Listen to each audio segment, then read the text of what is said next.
I'm a man who believed that I died 20 years ago, and I live like a man who is dead already. I have no fear whatsoever of anybody or anything.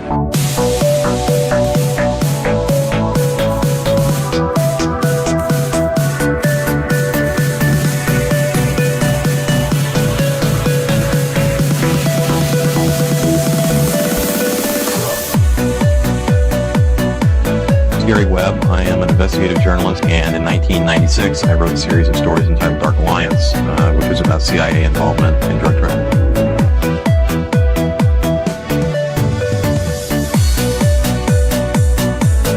I knew a man who once said death smiles at us all. All a man can do is smile back. We've opened Skull and Bone, the secret society. It's so secret we can't talk about it. What does that mean for America? The conspiracy theorists are going to go I'm wild. sure they are. I don't know. I haven't seen the rest. Number 322. I sad duty to report this afternoon that my friend and colleague, Tim Russert, collapsed and died early this afternoon. I may die in this cell tonight or in the arena tomorrow. I am a slave. What possible difference can I make? And no official of my administration, whether his rank is high or low, civilian or military, should interpret my words here tonight as an excuse to censor the news, to stifle dissent, to cover up our mistakes, or to withhold from the press and the public the facts they deserve to know.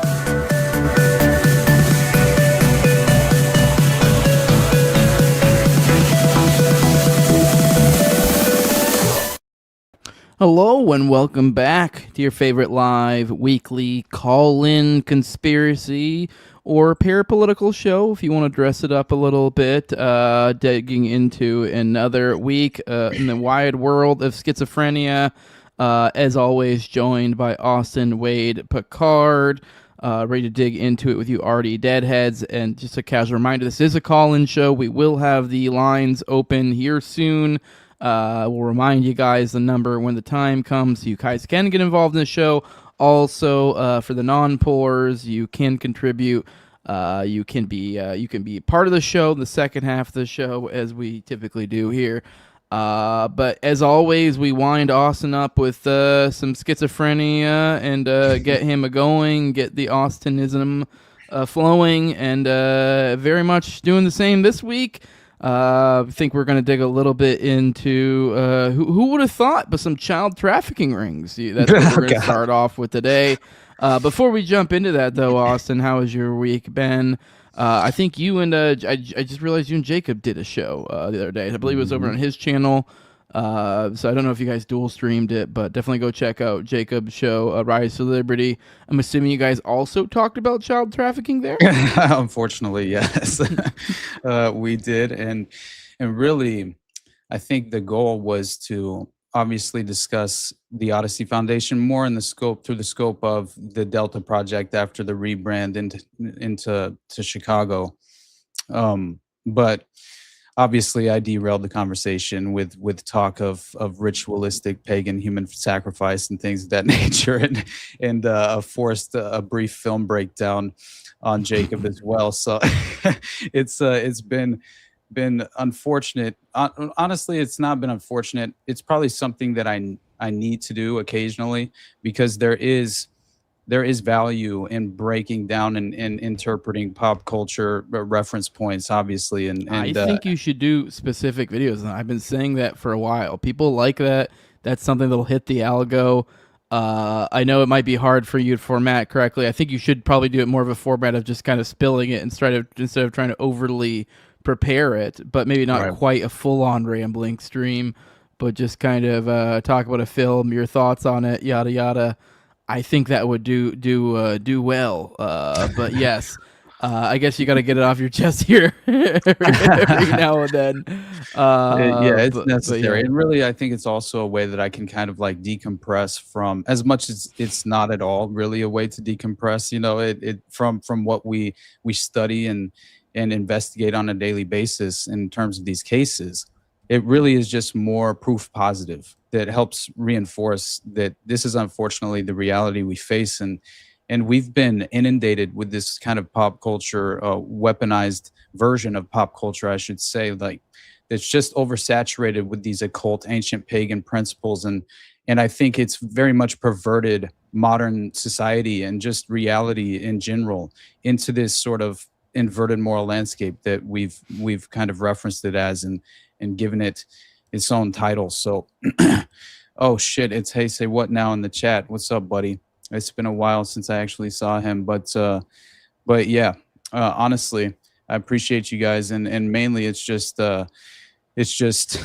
something that I have to do. I think for just because, for one, again, we had like the Christopher Lee connection to the film itself. I won't necessarily get into it right now because obviously I'm kind of burying the lead for a moment, just because I think it's really, I just wanted to mention the fact that we discussed that on the episode, and it was I kind of had thoughts after the fact, like more conclusive thoughts after the conversation that we had. And so I made some notes, just like I wrote down like basically a full page of what I was thinking about and how I should have really kind of like contextualized my thoughts and the interpretation of the film. And but also I think we definitely came to a very similar conclusion. It's just I didn't necessarily illustrate it in the best way possible. But the point being is it was another just, exciting and I think a relevance and crucial conversation to have, as dark and sinister as these cases truly are. And unfortunately, it's like how much I've now kind of resorted to utilizing pop culture as a decompression point, from my own internal thought process. It's like it's still very difficult because you realize how much this revelation of the method and this layered occultism and symbolism and things of that nature are just fraught all throughout these various plot points and again cultural touchstones, as we've been referring to them as. But anyway, so yeah, we really kind of honed in on a little bit of John Wayne Gacy as well, a little more, and I felt as if that's always a very critical conversation, because again, how many people are truly aware of the fact that these serial killers, for the most part, at least almost every single one we can point to, effectively aren't what they seem, and are assuredly not in whatsoever what we've been led to believe by the official narrative and obviously the authorities' official version of events. But yeah, so here we are again, bogged down in these child sex trafficking networks, because unfortunately they are just as relevant now than they were when the cases went public. Mainly because the very same individuals, prominent personalities, it might be a step removed, let's just say, from the original case or whatever the context would be, but still very much implicated in so many of these networks that it's almost impossible to imagine a world where the top currency in DC isn't sexual blackmail, and that probably applies internationally, to all of these international governments. So I mean, to that point, I did want to take a little bit of a detour into something. I covered it a little bit on the morning of this show, or morning on the morning show. But this is something that weirdly is echoing something of the past that still seems to have relevance today, and is echoing into today. There's this weird kind of this through line between the Kirk story of today, the Kirk killing, and oddly enough, the Elm guest house thing. And when you're kind of looking at this, like these periphery characters involved in these shady, essentially help them get it off the ground, they brag about it quite frequently, is John Mappin, who also incidentally is one of the most renowned financial donors of Scientology in that region over in the UK. So he is this big Scientology guy. Now, I'm sure me and you have probably talked in passing before about how this guy was actually in the Black Book. So this has been brought up before. So that's of significance, but it's not necessarily too much significant, or not too significant. All that means is that you rose to the level of proximity and importance to Jeffrey Epstein to merit essentially being an address in some address book, or having some sort of address, phone, something of the like. So that's all that means. It's not necessarily damning. I don't recall if there were any sort of demarcations in it, because a lot of times it's brought up this one was circled, that one was underlined. But either way, he is in there. But apparently he's also in the Epstein files. Now, caveat, bear in mind this is essentially the equivalent of a tip line that we're kind of getting the inside line from the FBI. But it still is interesting, and it is perfectly plausible when you understand the deal with mapping. Like, I don't know, maybe I'm just far too jaded and too schizophrenic when it comes to Scientology, but I don't know. I struggle to believe this guy is just, hunky-dory good guy. He's here for truth and everything, and there's no other thing going on here. With somebody like that. I don't know. I've dug too deep into some of the rabbit holes of Scientology, its connections to the Process Church, and the like, and also seen how much it creepily kind of ties into the halls of power, to where you're like, what the fuck is going on here? Like, this just like interconnected, essentially, I don't know, maybe market of cults, the supranational, entity that it's just like a patchwork of cults that essentially rule above us, it seems. But anyways, he was in the Epstein files. And I just thought it was in regards to I believe in reference to Operation Orchid, which was a law enforcement investigation that was it was going after the Dirty Dozen. It was established in '89, and basically this directly was now in relation to these former cases. I believe specifically the disappearance of and murder of Mark Tidesley or something was the name of the boy, yes, the young boy, I believe. I think. Okay, Tildesley. It was a weird name.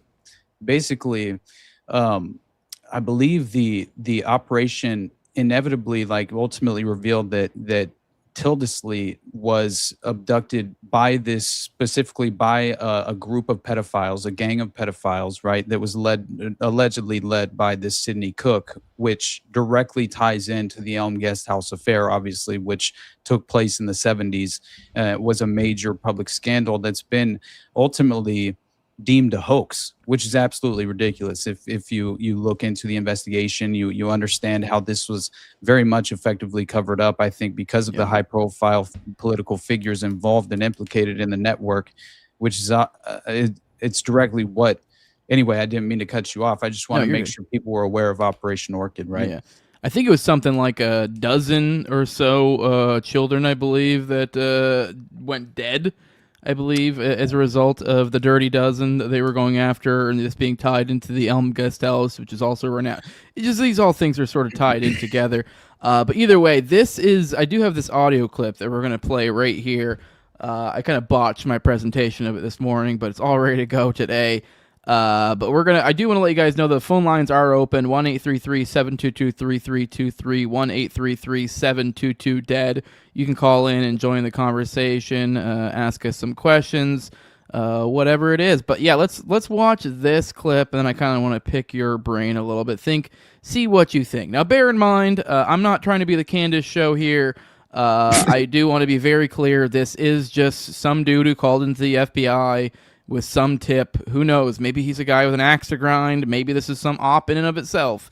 It would be super easy to just cast aspersions of somebody, But anyways, let's go ahead and play it.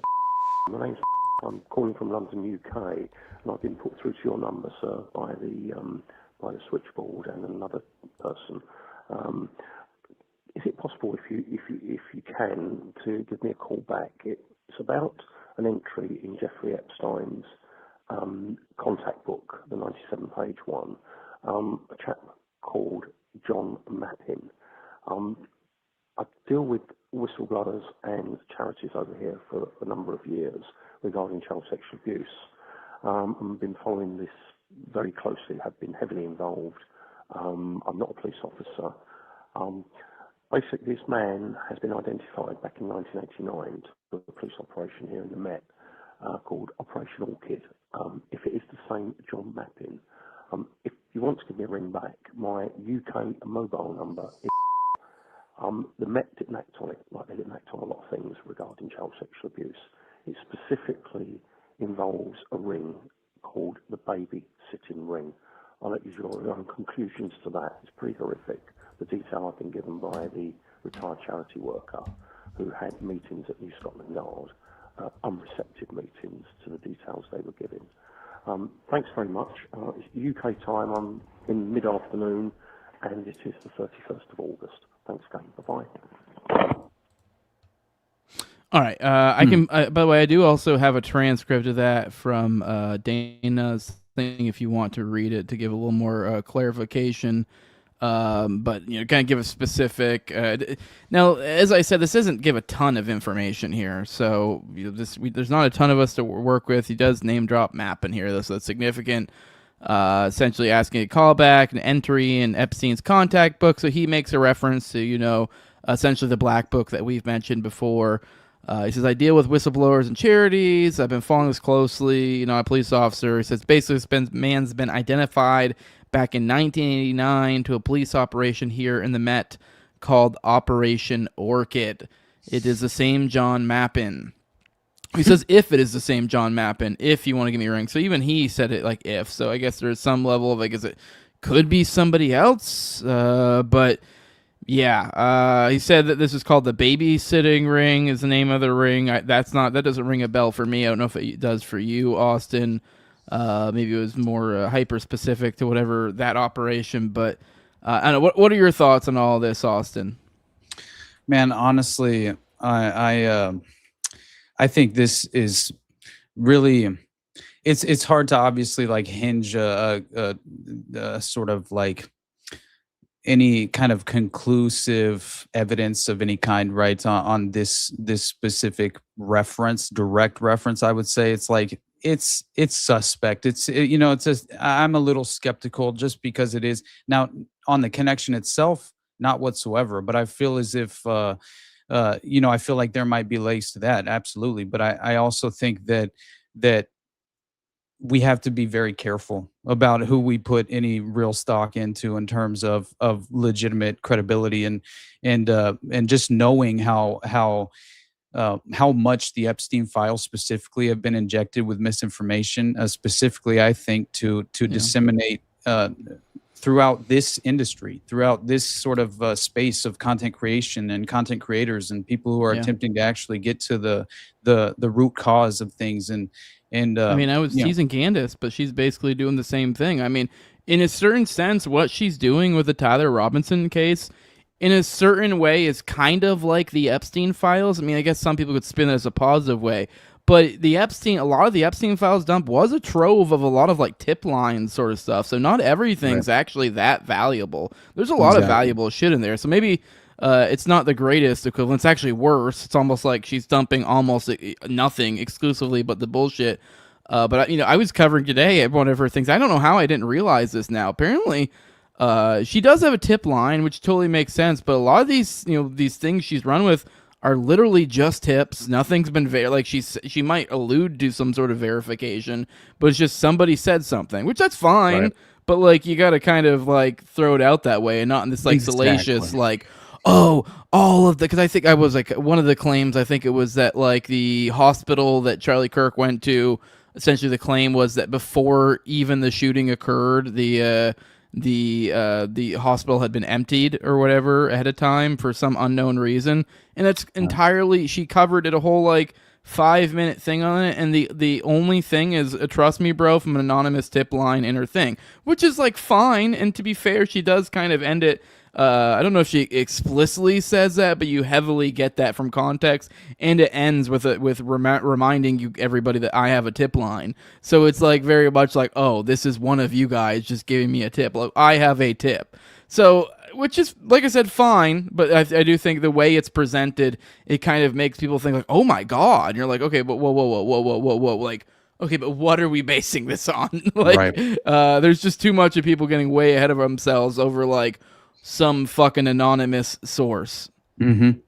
Yeah, and honestly, what's frustrating to me is that I think the disingenuous presentation is by design to effectively damage the credibility of anyone who will parrot these talking points. And I think, especially without doing their due diligence and at the very least presenting it in the way that we just did, right? And to where you kind of, and in no way am I concerned with, I guess optics matter, obviously, just to remain credible in the minds of to anyone who you're trying to have an objective conversation with. But at the same time, it's like if that's your only priority, I'm just as skeptical of who you are as a public personality than ever. And so anyway, I just feel like we have to remain in that karate stance as always, right? In terms of these especially these more privileged personalities on the algorithm, especially, right? And that's always seemingly an influence operation, right? And it's always this kind of deliberate and malevolent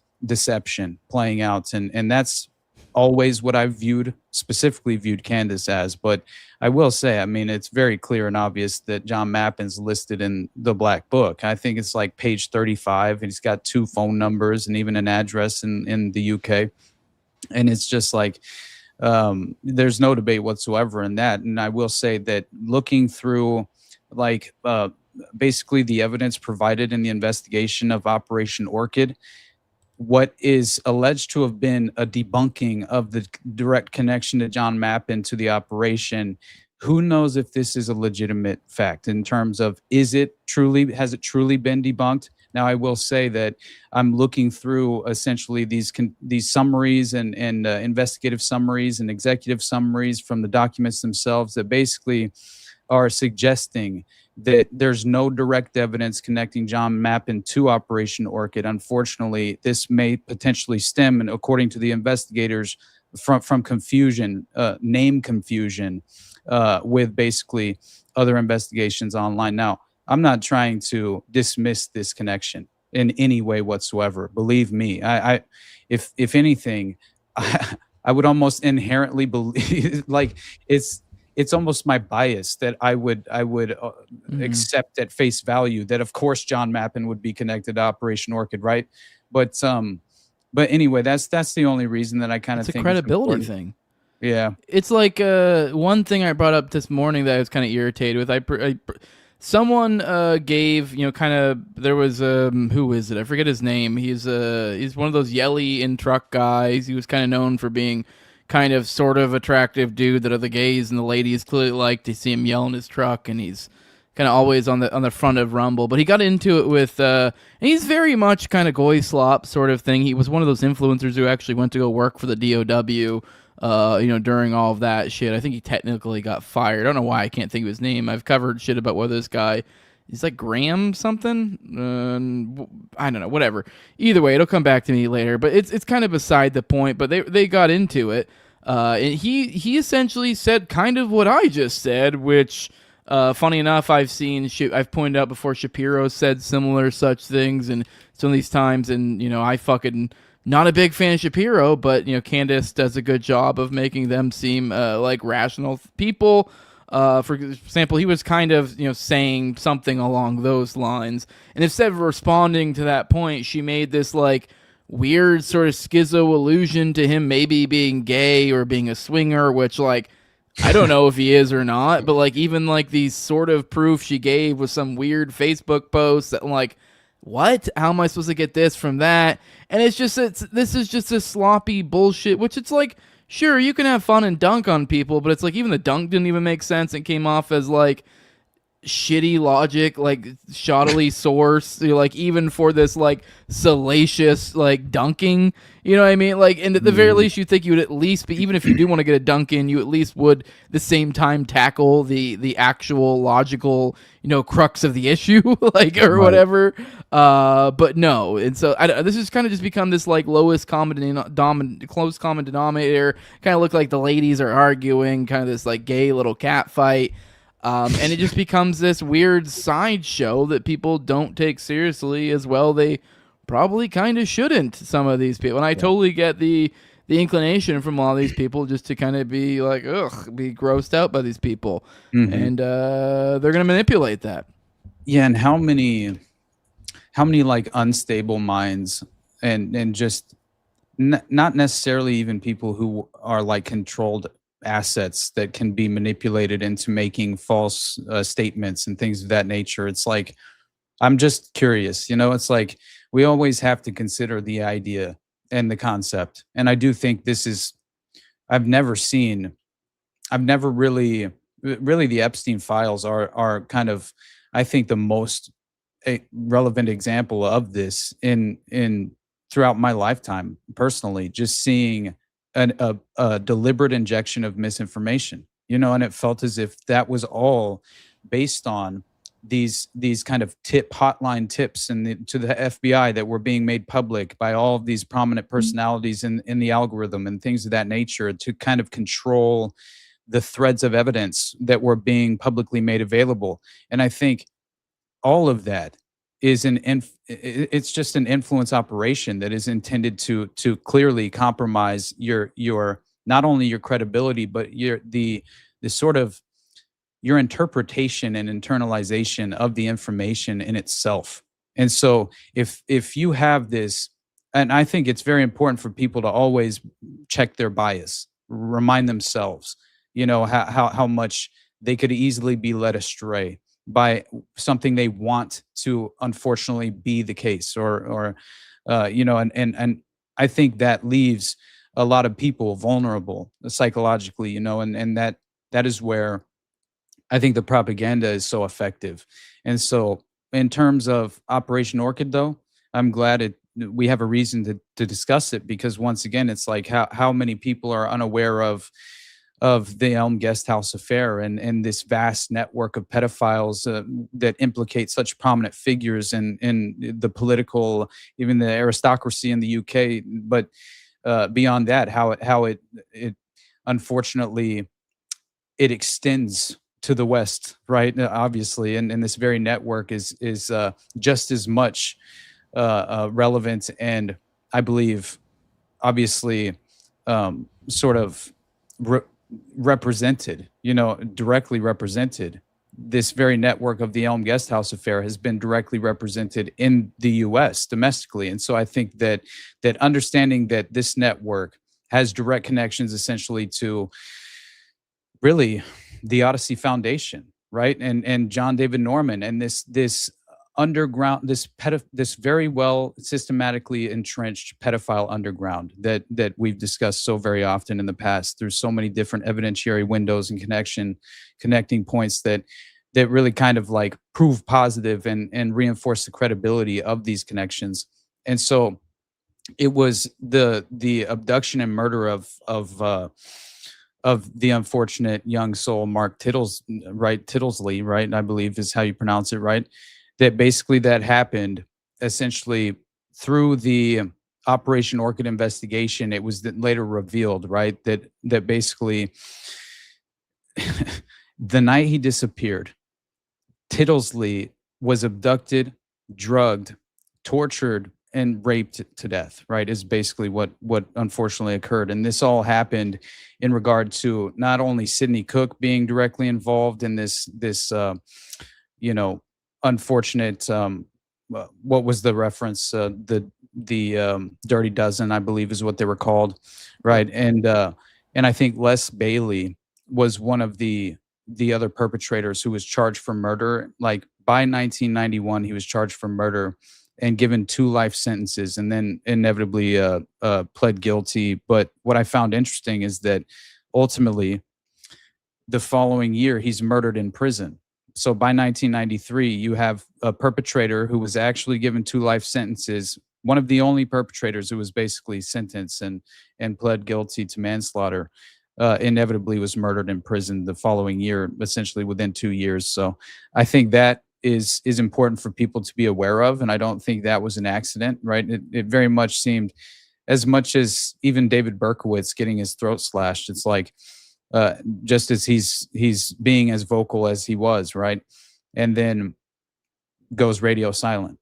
I mean, when he was asked why, he said clearly it was to protect the only remaining family he had left, and that was basically his father, who would even consider having a relationship with him or maintaining a relationship with him after everything went public, and clearly his involvement in the murders and the process church of the final judgment, right? Obviously, but anyway, the point is that unfortunately the Elm Guest House affair was ultimately deemed a hoax, as I said earlier, right? And this is really like it's all transpiring within the 70s, right? Just considering the time period and the chronological order of things, and so you have basically these prominent figures in the British aristocracy, and also just basically, well, they're all alleged essentially to have engaged in this sexual abuse and child grooming, right? And this is all happening at a guest house in the late 70s and early 80s. And so what's interesting to me is that there's a statement that's made later on, because there's a reinvestigation. They reopen the case, and that happens later on in 2012, like much decades later, after the original case was made public, right? And the entire scandal occurred. You have a new operation that was basically an investigation that was launched called Operation Fairbanks, I believe is what it was called. But either way, the fact that essentially there were statements made by the House of Commons that regarded this direct connection to the Elm Guest House affair, that this was directly involved with a pedophile network that was active at the time and brought children to parties at private residences, to these prominent figures. And so this is like leading politicians of the period, basically, that were being accused in the press. And so what happened is you had a retired magistrate, right?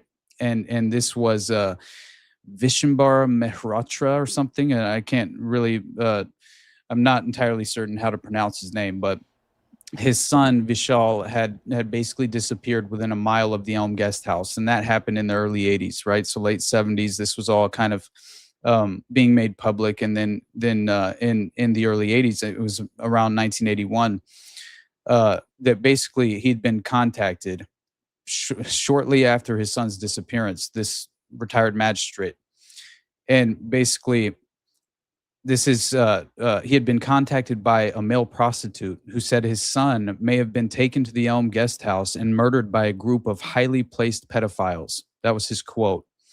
And so the father then basically said he relays this information to the authorities at the time, but they refused to even thoroughly investigate this whatsoever.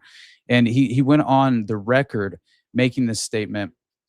And I encourage everyone basically to also look into this case personally, because it's and it will be included in a solo project in the future, because once again, it's like understanding how much this overlaps with other cases we've covered in the past. It's basically impossible not to mention the relevant nature of this case. And but the point being is that basically, I believe it was the father making a statement to the, I think it was what he called a Westminster pedophile ring, is what essentially the police went on the record. The father went on the record with the police claiming that basically the investigators helped thoroughly cover up this Westminster pedophile ring.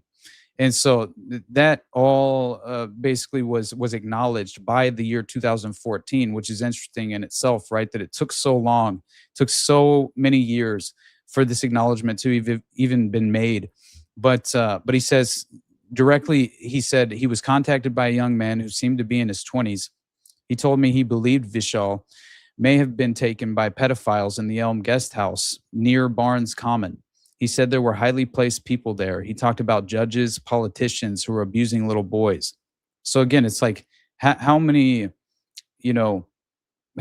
just sort of examples of this, right? Do we honestly need until we thoroughly internalize the reality, right? That unfortunately the political aristocracy and this sort of permanent establishment class of aristocrats and unelected officials as well, and bureaucrats, I think they're, as I said and have been kind of repeating recently is this is the reason why I believe that you have essentially covert, esoteric, occult ideologies permeating all throughout modern society, right? Because, and again, covertly permeating all throughout modern society. And I think it's important because this is exactly what these individuals practice. It's not only sadism. I believe this is a level of occultism, and that they have essentially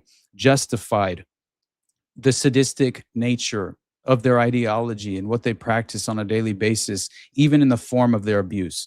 So to imagine a world where you can legitimately justify ritual murder in within your own core ideological framework, and that changes your relationship with death, that changes sort of how you even internalize what, sort of the finality of death, right? And so I think it distorts that relationship, but I think it also by design inverts it's an inversion of morality as well. And I think that is all sort of drenched within the modern ideological framework of how of pagan practices. And so I do think ancient paganism is still very much practiced in modern society, and people have romanticized these concepts and kind of misidentified and misinterpreted them and misunderstood them and also misrepresented them.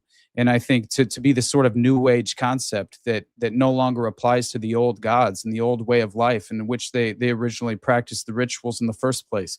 But this is why I believe that they have psychologically justified. Many of these sadistic perpetrators have to some degree or another have legitimately justified this morally in terms of the sadism that they engage in. And so, it's important just to realize that this is nothing new. The current Epstein class is just an extension of what was the Elm Guest House affair and the Marc Dutroux affair. And I mean, what else can we point to until people begin to realize that the Kincora scandal was the exact same thing as the Elm Guest House? I mean, it's just like the geographical reference point is the only difference.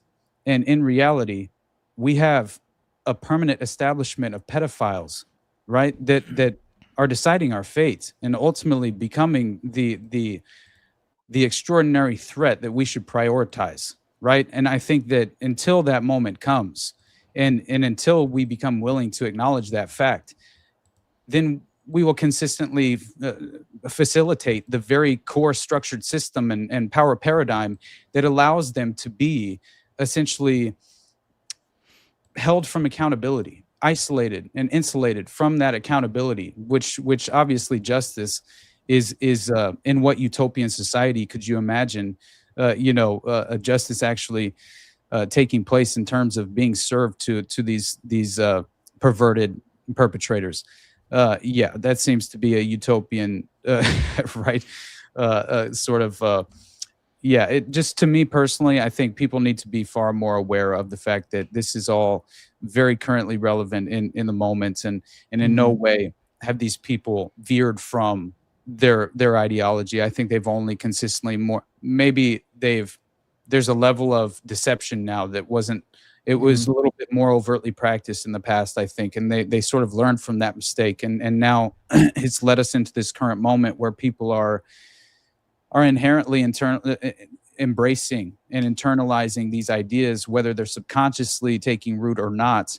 They are perverting their own reality. And so here we are within, the inverted moral landscape, Fear and Loathing in Modern Babylon. Once again, this is the case. And so anyway.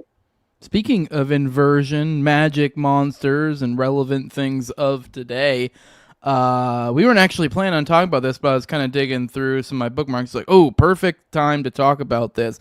This is kind of perfect for this vein of thing. I don't think me and you have talked about, I'm not sure when this happened exactly. I don't know if it was after last week's Sorry Dead, but we had the recent Fauci went back before Congress. And fifth, over and over again, like in the most ridiculous sort of way. And which many may remember, a big deal about Fauci was that he got pardoned by Biden on the way out. And so then there became this whole thing of like, everyone was all fucking pissy whenever he got, and rightfully so. Like, what the fuck? This guy's getting a pardon. He's going to escape justice. But then many people pointed out well, hey, there's a silver lining to this. Yes, he may not receive justice, but we may receive some understanding instead, because now he's no longer able to plead the fifth, because he has the whole idea of pleading the fifth is because it prevents you from incriminating yourself. And if you have been deemed to be pardoned of a crime, you can't incriminate yourself of said crime. So it would totally make sense. But we've talked about on the show in the past, there was a whole lot of, I forget the specifics of how he went about it and to the degree of how official it was. But Trump made a whole big stink about all these pardons on the way out and how they aren't legit and he's not going to honor them. And I remember mentioning at the time that was significant, because essentially it kind of put it in this almost like Schrodinger's pardon sort of territory, to where essentially it gets the worst of both. And we saw that happen in real time. And I actually even kind of called it out. We saw him pleading the fifth.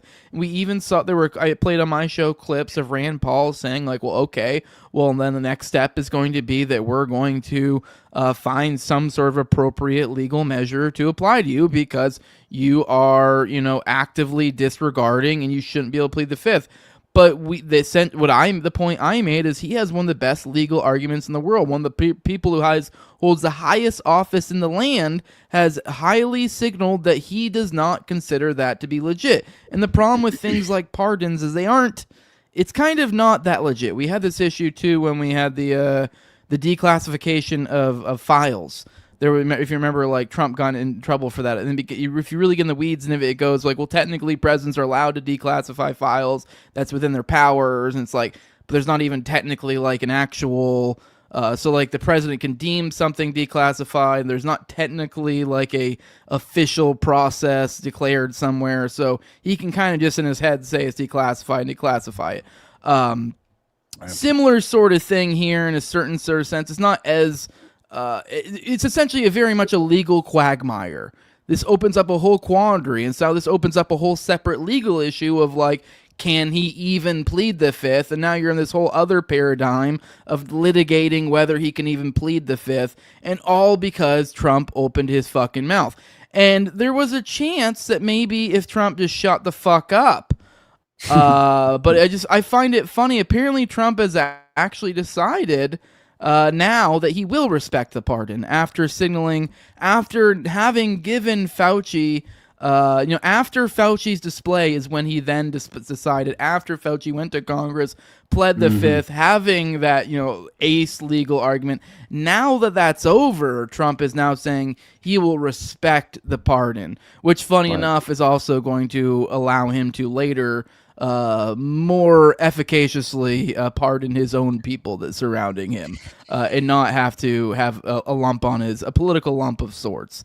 So I just found that particularly interesting that shortly after all of that, we have Trump now he is honoring it. So it's kind of like, why did we even have this weird now like legal quagmire? All to in the end go, oh, I honor it anyways. But here's the clip. I haven't watched it yet. I don't know if maybe we have much more to glean out of it, but here you go. Well, the only thing you can really think about is the autopen, because the most powerful thing the president has, they say, is the power of pardon. So he was pardoned by Biden, and I respect that. I know how powerful it is. It's a very powerful, they say it's literally the most powerful thing a president has. Now, whether or not I sign my things directly, almost everything I sign directly. You're witness to many of them. He signed very few. The only thing I know that he signed was Hunter Biden's pardon, but I'm not sure that he signed, he probably didn't sign this one. So I can't tell you what the law is. I've heard that you have to have a lot of proof. You need to have letters. You need to have all sorts of things that the person operating the autopen has to know exactly what it's all about. He didn't know what it was about because I saw him testify. So maybe there's something on the autopen. Other than that, the power of pardon is very powerful. It's okay. What do you think of all that, Austin? I know a lot there, but I just find it interesting. This weird. I mean, I guess it's been an ongoing theme and even more of a ridiculous thing. I mean, it made people. It's more of a theory show when I started, more anarchist, liberty, but it's absolutely ridiculous to an almost absurd parody level degree as of late. There's been many political going-ons that we could point to. The Iran war that's already been dictated to be unconstitutional multiple times by Congress now, yet they're still passing through their budgets and endorsing the military for the next year. So we've just ended up in this clown world sort of territory where all of these supposed ideas of what government are just completely in the most naked way, not the truth, and all the things that you're told about in like Fuck the Government 101 are like goddamn neon signs right now. And I just feel like this is kind of another one, if you can kind of just think a little bit above just surface level of how these things play out and kind of how they cover their asses. I don't know. What are your thoughts? I just think it's almost kind of you guys just fell for it again, guys. Yeah, it's just again proof positive that the partisan pendulum swing is all deceptive and by design to effectively sort of neuter the opposition. Because again, it's like I'm realizing in the current moment that we have this kind of aggressive opposition to the current administration that is in this kind of extraordinary over emotional reactive state of mind, and that is also by design. And so we will inevitably endure the consequences of this current administration with, I believe, an aggressively sort of progressive kind of permanent establishment version of the left's Trump, right? Essentially will inevitably take place. So I'm just always seeing that once again, reinforcing evidence that there's a reason Fauci never quit when under Trump, right? And Trump never fired him, and he's evoking what I believe he pled like 111 times. He pled the fifth, I think it was. Now, obviously you have people defending this by saying Trump it's a sound still defends warp strategy. speed, anything related to his time in there. Absolutely. You will never hear him say a negative word about anything to do with that at all. Man. And all it is obfuscating responsibility. Maybe he's sort of alluding to, how hard the blue governor shut down. And even then, though, he's not saying they shouldn't have shut down. It's just they shouldn't have shut down as hard. Like, it's just all nonsense. The idea, it really is just such a ridiculous fell for it again. It's just one of these things. The more you look back on the people who were like Trump, you're just like, Jesus. It was just all the signs were there. Like nothing, I mean, people just were wanting to believe things. Oh, he's anti-COVID or whatever, and you're like, no, or not anti-COVID. He's an anti-establishment when it comes to COVID. For some reason, MAGA tried to brand him with this. I don't know what there is in any way, shape, or form that actually gives anything to that idea, but yet they repeat it or try to behave as if that's the case over and over again. Now, I will say the MAGA influencer complex that falls in place below him, generally speaking, is anti-COVID, but it's almost like they just create this we'll just ignore that and we'll forget about that and just pretend like he's some COVID some freedom warrior in that way, as if he wasn't the architect of, and I guess I wouldn't say the architect of it all, but the enabler of it all, in many such ways. I mean, much of our, the chaos that is our market is due to the largest, injection into the market during his time there was something ridiculous. What was it, like 40% or something insane of the currency made in like one fucking year? It's ridiculous. It's absurd. Yeah. And that was under Trump.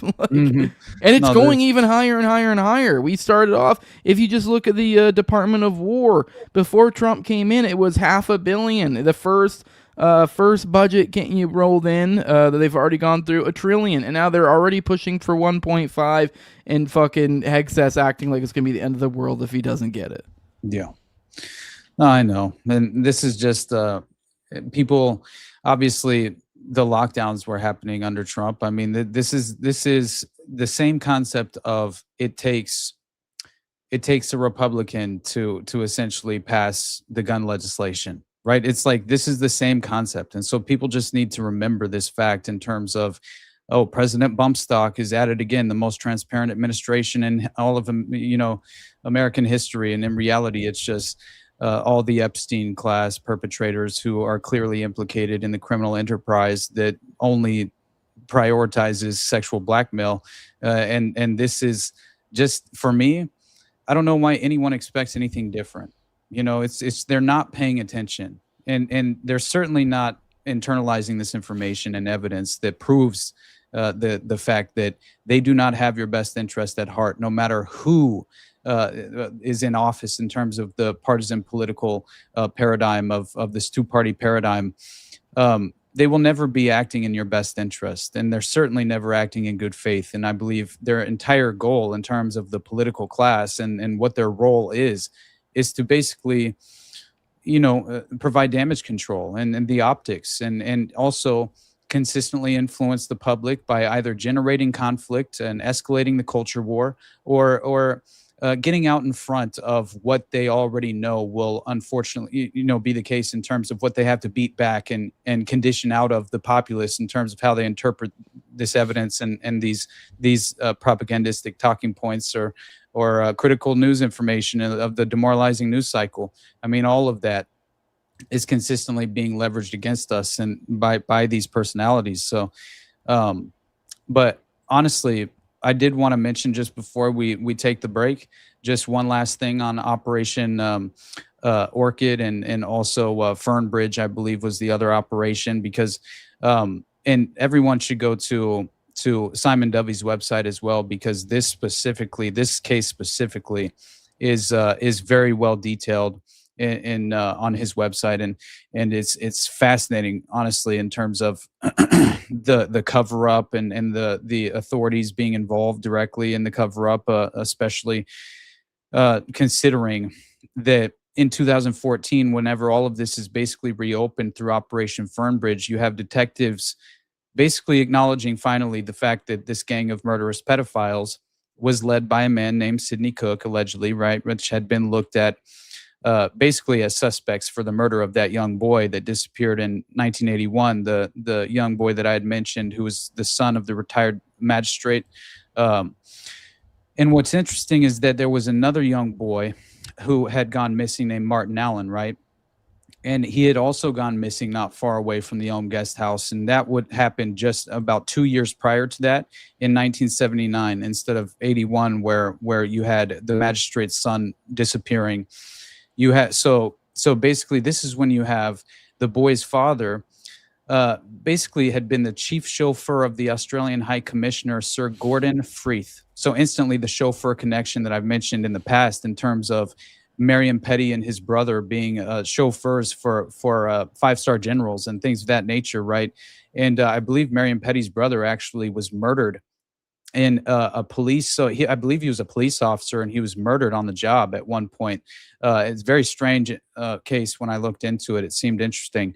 But the point being is that there is this strange kind of resurfacing connection to these criminal networks, especially the child sex trafficking operations at the highest levels, being kind of facilitated through these various chauffeur enterprises and front company connections, which that came up in the context of the Marc Dutroux affair, right? They had a fleet of cars that they were utilizing in a chauffeur connection as well. And so this seems to have become some sort of playbook that they continue to utilize and recycle as well. What's the name of that gang? Do you remember? It was like it was some French word, right? Oh, the Dutroux gang? Yeah. I was just, as you're mentioning, I was trying to brush up. I guess I shouldn't even have brought that up, but I was just saying, I almost said it was like Nouvelle or some weird French word. I forget. Yeah. I mean, that's basically it. I mean, but they kind of, man, the Dutroux affair, obviously, is just like, whenever you see, and you know what else it reminded me of, though, is Jimmy Savile, right? When he was on that talk show and he mentioned basically taking that young child and putting the child in the boot of a car and then taking them to, the Wasn't he royal saying palace. same to the queen? basically. Yeah. Mm-hmm. Essentially He had a sneaking Buckingham kids in Palace. into the palace. You're like, Mm-hmm. Yeah, okay. you snuck a child in to Yeah. Buckingham Palace through the trunk of a car. But yeah. Anyway, so the point is that you have the individual father of Martin Allen, right? Was basically the chief chauffeur of the Australian High Commissioner, right? And that is interesting because again, Australia, right, has this direct connection to MK Ultra, very much so. And I think that in terms of like Anthony Kidman and this kind of disturbing form of like engaging in monarch mind control, torture, obviously it's sadistic kind of in terms of torture-based mind control is the main point that they were utilizing within Anthony Kidman's network as well. And I just feel like knowing how much monarch practices and sophisticated methods have been utilized over time, this seemed to have been happening within the context of this specific network as well. This is the reason why they were being tortured to death throughout the raping process. And it wasn't just, a normal, I mean, obviously none of this is normal, but obviously it's not just this kind of straightforward session of abuse is the point I'm making. It's far more sinister and sadistic in nature. And again, these methods are very much relied upon in terms of the most sophisticated child trafficking networks that have existed over time that we can point to that have been publicly exposed. They all tend to utilize those most sinister forms of abuse. But either way, so you have essentially this chief chauffeur of the Australian High Commissioner. His name was Sir Gordon Freeth, and essentially the family that of this chief chauffeur, who was the father of Martin Allen, who had gone missing, this young boy who had gone missing, were actually living in the caretaker's cottage on the grounds of the High Commissioner residence. And so that in itself is important to know, right? And especially when you realize that the father basically believed that Martin had been abducted by this high-profile group of pedophiles, and this is just directly after the magistrate's son Vishal had disappeared in '81, and so it was inevitably Vishal's body was found and buried in a shallow grave. It's very sad, honestly, whenever you look at the details of the case. But again, this is, I think, just the Elm Guest House was raided just a few months after that, right? So that's the point that people need to be aware of.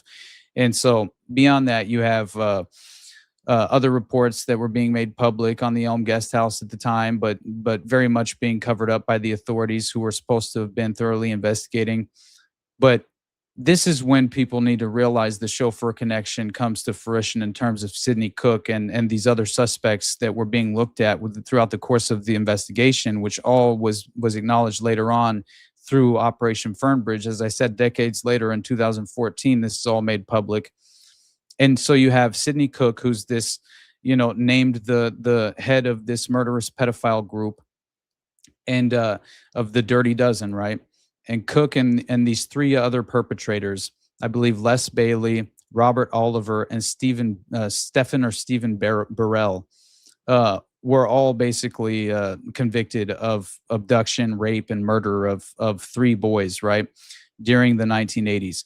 And ultimately, through the scope of the criminal investigation, the network itself was covered up. And that's the most crucial point people should take away from this. But this was all happening. I believe there were far more deaths that occurred within the context of this gang. And I don't think it was even just the dozen, right, that you referenced earlier, as far as like, the number of children that were potentially victimized by this gang of pedophiles, I think outnumbers obviously what's been acknowledged publicly by the authorities whatsoever, and also even by the evidence revealed throughout the course of the investigation. But during an investigation into Cook and this gang that was deemed Operation Orchid, basically it was discovered that these accomplices, Lenny Smith, had been a rent boy, okay, in the West End, and thought to have been linked directly to the Elm Guest House. And so later on, essentially, this reminded me directly of the Odyssey Foundation, because when Operation Fernbridge detectives checked the original case files to see if any further links between Cook's gang and the Elm Guest House had been made, they discovered files pertaining to that aspect of Operation Orchid had mysteriously disappeared. So it seems as if you had Martin Allen's older brother, Kevin Allen, and he went on the record basically saying that they used to wash the government cars on the commissioner's residence because they were living in obviously in the caretaker's residence on the property of the commissioner's property, right? And so anyway, the fact that they used to wash this fleet of government cars, and this is all on the commissioner's residence and other surrounding buildings, I guess, under Australian embassy jurisdiction.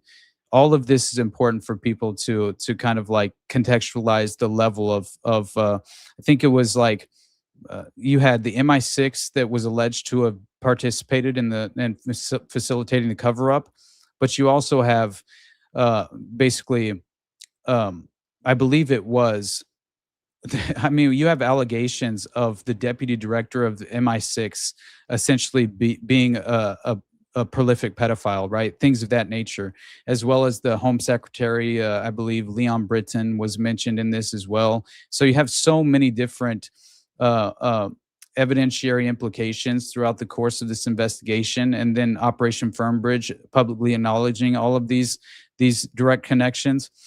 And then the fact that clearly you have individual perpetrators who would really be given kind of the cover-up treatment in terms of their ultimate demise and in regard to right, just the scope of the enterprise. And whenever they're kind of like criminally convicted and things of that nature, they are never given a window, very much of a relevant window of time to kind of speak on their involvement with the network. So I think that's worth mentioning at the very least. So you have a lot of deaths in regard to the alleged perpetrators and possible suspects and things of that nature as well. But anyway, I can leave it at that. Perfect. I enjoyed the dig. You ready to go to intermission, Austin? We'll come back. Probably talk a little bit about the migrant crisis. I do have a funny clip that we could probably tie into it of the finally just the comeuppance of the power of the people striking back against Vivek Ramaswamy. Oh, so delicious. Maybe a little film analysis from Austin. If you guys don't call in, or we're going to talk about the Odyssey, so call in, guys. No, I swear.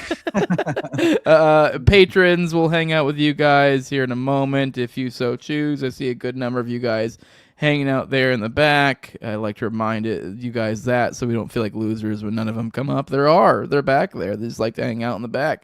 But with that, let's go ahead and go into intermission. Jacob, go ahead and roll that beautiful bean footage. See you guys here in a few.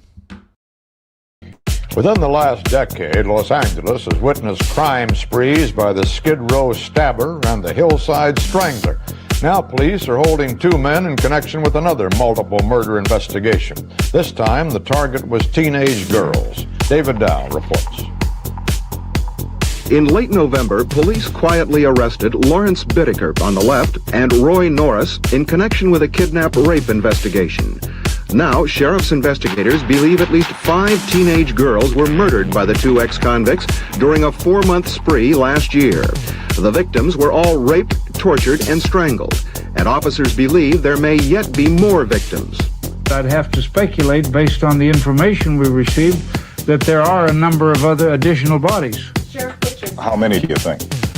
I have no way. The sheriff says at least one of the victims was among hundreds of girls photographed by the two suspects on Los Angeles area streets. These suspects have taken over 500 photographs of potential victims. They are girls in their teenagers and were considered by them as victims. We don't know which of the 500 may turn out to be actual victims. Officers say 2 of the victims were forced into this van, abducted and murdered. The others were last seen hitchhiking. All of the girls are believed to have been picked up along the Pacific Coast Highway in the communities of Redondo Beach and Torrance. Deputies say about 30 to 40 other teenage girls are missing from the same general area, but so far, they say, they have no evidence linking any of their disappearances to Bittaker and Norris. David Dow, CBS News, Los Angeles. The modern age of mass murder began just over 20 years ago, with the grisly discovery of the battered, bloody bodies of 8 young student nurses in their South Chicago apartment. They had been stabbed, strangled, ravaged systematically over a period of hours by this man, a monster named Richard Speck. Senseless and cold-blooded, it left the nation in shocked disbelief. But just 2 weeks later, it happened again. Charles Whitman, who after killing his wife and mother climbed the bell tower of the University of Texas, armed to the teeth. 90 minutes later, 12 people lay dead, 30 others wounded, until finally police sharpshooters brought him down. At the time, it was called the most savage one-man rampage in the history of American crime. It was still just the beginning. In what police later called the worst one-day slaughter in U.S. history, 21 men, women, and children were cut down at a McDonald's restaurant in Southern California. It was in July 1984. 15 more people were wounded. SWAT teams helped the horrified onlookers, finally killing the gunman, James Hubert. His wife later said he had left home that day with a pistol, a shotgun, and a rifle, telling her he was going hunting for humans. The one with the red bike was the first one almost to escape, but he died first. Then the other 2 died and fell off the bike. Then when I saw them get killed, I thought I was going to be killed, so I ran to the post office. Another human hunter, Pat Sherrill of Edmond, Oklahoma, wiped out 14 fellow postal workers before killing himself in August 1986. They called it Crazy Pat's Revenge because he had been reprimanded the day before for poor job performance. I seen one of my friends at the floor, had blood coming out. By causing the crash of PSA Flight 1771 last year, David Burke may have taken more lives. But when it comes to terror and violence, no killer has more notoriety than Charles Manson. According to evidence, some of the most bizarre and heinous crimes in recent history may have been rooted there. In 1977, there was New York's Son of Sam murders.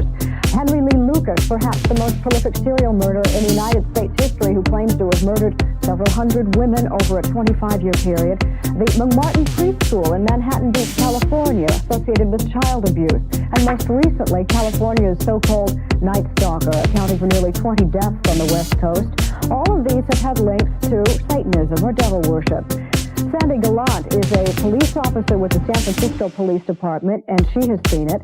And Dr. Alfred Kudley is a psychiatrist who's also a consultant to the LA County Superior Court, joins us from our Burbank studios, and he has too. But Dr. Kudley, this litany of crime I've described, does that exaggerate the phenomenon, or is it bigger than we would dare expect? Allegedly of child abuse, 6-year-old Lisa Steinberg, like no other victim before her, got this country's attention. And that's an indictment of our society, because each year in this country, an estimated 4,000 children die of abuse or neglect. Well, tonight, we're going to tell Lisa's story in a way you haven't seen before. We'll take you to the block where she lived and inside her apartment building. We've spoken to the neighbors who tried to help and to total strangers who sensed that she was in danger. And all week, people have been asking, how did the system fail Lisa? John Stossel's report has some answers.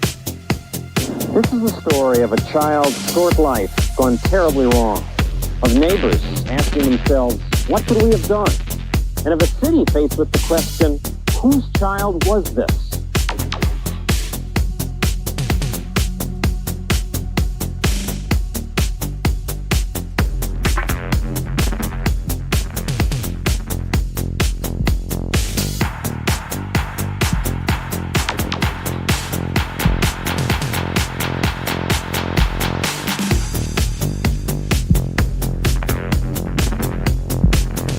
What did he do to make this house so evil? Dragon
All right, and we're back. And good news, guys. $5 from GitHub Enoch here. No Odyssey tax paid, so no Odyssey talk. I'm sorry, Austin. How dare you guys? We're not going to let that happen today. before I forget, there's one final point that should be made that connects. No, Jimmy we're Savile. not going to talk about the world shaking, the dramatic appearance of, I can't even think of his name. I fucked it. Elliot Page in the Odyssey. We're not going to talk about that Emmy, what should be an Emmy-winning performance. We'll see what happens when the awards come around. But go ahead, Austin. Mm-hmm. Yeah, thank you, man. By the way, 1-833-722-DEAD. If you want to get in here and pluck away Austin's autism as well. So there is a ridiculous sort of kind of extraordinary connection that I forgot to mention, and I might as well mention it in terms of the Guest House affair, because just knowing that, the brother, right, that had been working with this private chauffeur company with the missing child as well, which, I believe it was Martin Allen who was the missing child, and then his older brother, Kevin Allen, was the one that I had mentioned that they had washed these government cars at the commissioner's residence, the high commissioner's residence. Well, it turns out basically that Kevin Allen made a personal statement to the authorities, and this is fascinating stuff because he basically stated that there was this private chauffeur company used by the Australian High Commission, and they hired stand-in drivers apparently. And so the company in question had a number of convicted pedophiles on its payroll, right? And this included, at one time, Sidney Cook, who was allegedly the ringleader of the Dirty Dozen. And so another had basically been David Smith. This is an alleged implicated perpetrator who was also being hired on occasion as a stand-in driver by this private chauffeur company that was filled with convicted pedophiles. And it turns out David Smith was the personal driver of Jimmy Savile. And yes, and so he turned out to be a convicted pedophile as well, and then died of a heroin overdose the day before his trial. So Kevin Allen, the older brother of Martin Allen, who had gone missing in the throughout the course of I believe he went missing in 1979, right? If I remember correctly. So he gives a statement, the older brother, Kevin, and he when speaking to the authorities, he basically claims the Australian High Commission in London is essentially what is being implicated. Kevin says it was standard practice for the High Commission to supplement its regular drivers with stand-in and casual drivers from a particular chauffeur firm located just across the Thames. His research has revealed that this chauffeur firm had at various times employed Sidney Cook, this prolific pedophile, whose gang, the Dirty Dozen, would later be convicted and jailed for the torture and murder of 3 young boys in the 1980s. So Jimmy Savile's chauffeur, this is the legitimate statement from Kevin Allen. He says, quote, Jimmy Savile's chauffeur, David Smith, who killed himself last year before standing trial on sex charges, is believed to have had links to the same car company in the late 70s. Cook and his pedophile cohort are understood to have been some of the drivers who would pick up young care home boys and rent boys in the expensive cars and deliver them to organized orgies in Barnes, Pimlico, and Kensington. Operation Orchid files basically hadn't been the only ones that disappeared, right? And concerning this alleged VIP pedophile ring, it wasn't the only batch of files to go missing in the 80s. And so it was basically discovered that a dossier that existed, it was dossier of Geoffrey Dickens, I believe, that he handed to Leon Britton, which was implicated as a pedophile in the network. So Leon Britton was given this dossier in 1983. The Geoffrey Dickens files? Yeah, the Geoffrey Dickens files, for real. That's got to be the title. That's hilarious. That's terrible. But honestly, this just the same way that Matthew Nimitz did working for the U.S. State Department during the Odyssey Foundation criminal case and investigation, whenever the 30,000 index cards of the 100,000 plus prominent, prominent perpetrators and high profile clients within the Odyssey Foundation who were legitimate pedophiles had basically destroyed all the evidence, right? And so it turns out that in 1983, when this dossier is handed over to Leon Britton, it's basically lost or inevitably destroyed by the Home Office.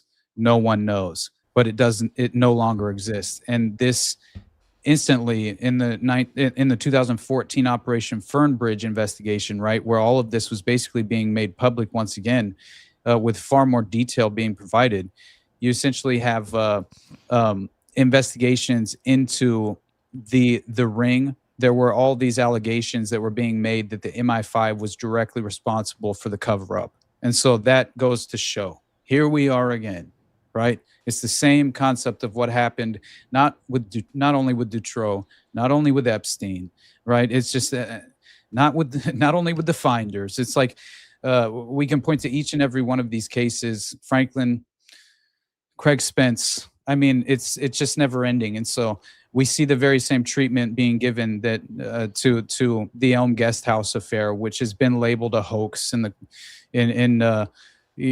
just by the official version of events in the official narrative. It's fascinating to me that this has ultimately been the conclusion of what the general public kind of believes this to have been. So fascinating. Yeah. Now let's change gears a little bit. Move on over to the migrant crisis. I guess more kind of in line with our as above, so below sort of inversion discussion. I thought this is particularly interesting. Now this is kind of like I don't know, how would we frame this? This is Vivek getting, I guess, shit on. I haven't watched this clip yet, but I've seen the caption. Seen it passed around of him getting absolutely, I guess, shit on over at the Young Americans for Liberty this year, apparently. Apparently he had the gall to say something along the lines of like, the truth of the matter is people my generation have already made it, as Vivek Ramaswamy. Although I just feel like he's kind of taken on this face of this like new... I don't know, this new wherever the establishment wants to go, like what they're trying to be slick with this new Vance move and like the teal verse and stuff. Like these aren't, they like to frame themselves as like being border or being like or border warriors or whatever, and like big on immigration. Yet, let's be real, and people know me. I've been pretty open. I'm the anarchist here. I'm not pushing any laws, but these are the guys who are saying, "Oh, we're gonna crack down the border and this and that." But what you kind of what's missed is, and it's a little bit more glaring obvious with somebody like Vivek, his bobblehead glaring back at you. It kind of tells the tale, but it's not really. That they want that they actually really want to crack down the border, or that they want to reduce immigration.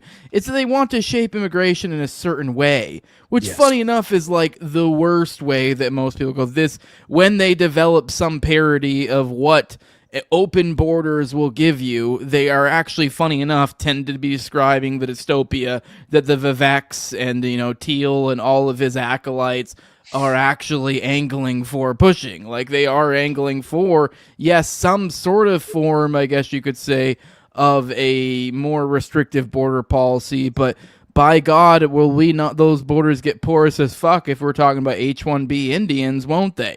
So, of coming from their fucking lower caste over there, essentially their little fucking Indian goys they have over there that have, become accommodated with the goy thing, and they're okay with it and cool with it. It's like, it's literally like an underclass of slaves.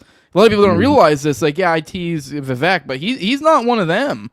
Like, they like to act like, they have this underclass of slaves they're basically bringing in with them. But they're also, this kind of plays into something going on in Spain right now, who has earned the ire of the Zionist-occupied government. Kind of very much the same Zionist-occupied government I'm kind of describing, sort of. Although this is kind of like the new hip veneer of it going forward. But Spain has been kicking back. Spain has notably been preventing the United States from using it as a launching base for some of its attacks in Iran. They've kind of cracked down on their region and, essentially sequestered themselves off from some of the empire building as of late of the United States and Israel, especially in regards to the Iran stuff. Very much kind of forging a different path so far as European nations go. And funny enough, they've recently seen a surge of immigration, and many people are jumping to the conclusion, maybe for good reason, maybe for not. I haven't really had a chance to dig into it, so I'm interested to hear what you have to say. Many people angling that this has something to do with, I guess, kind of a more extreme version of what I just described, where you get one of your brown goys to usher in a bunch of people. Obviously, the Vivek's more of the subtle version. This is going to be more of the crazy, over-the-top, weaponized brown people version. Yeah. It seems as if this was a sort of, this was a manufactured and calculated. I just realized I didn't even play the clip. I just set that whole clip up and I never even played it. Real quick. Okay, let's here's the clip. I completely laid out who Vivek is, what this moment is kind of signifies, yet I didn't play the moment. Here's the moment. The truth of the matter is, no matter what happens in whichever direction we go, people who my generation have already made it, we're going to be fine. It's going to be your generation that face the price. That choice belongs to you. You're a political cretin, and you need to get the fuck out of here. That's awesome. He literally left to him screaming boos. That line is great. The one guy got, you're a political cretin, you need to get the fuck out of here. That guy said it loud. He said it with his fucking chest. That was cool. He is too, though. He really is. He's a disgusting political creature. The more you dig into him, the more obvious he is. He really is just a pump and dump, nasty fucking scammer. He really is just the absolute... I try not to be racist. I really do, guys. But, racists be doing racist stuff. I don't know what to tell you. He literally is... his whole life is just a Jeet scam. It just is. He literally ran a pump and dump with his mom as the expert to essentially sell the pump and dump, and that's what he made it off of. All of his fucking everything's a grift. He literally was the first Indian to be part of the fucking Goy Jew dick sucking club in Harvard or Yale or whatever the fuck. I forget what it's called. We've talked about it before. It's some Shabbat dinner thing. Literally a Shabbat goy. He is literally a Shabbat goy of the highest order. I can't be any... they make me racist. I don't know what to tell you. I'm almost trying not to be. How do I say it without sounding racist? This is who this fucking man is. So, I don't know, what are your thoughts on all of this? And I guess you can also fill us in on some of the details of this Spain stuff.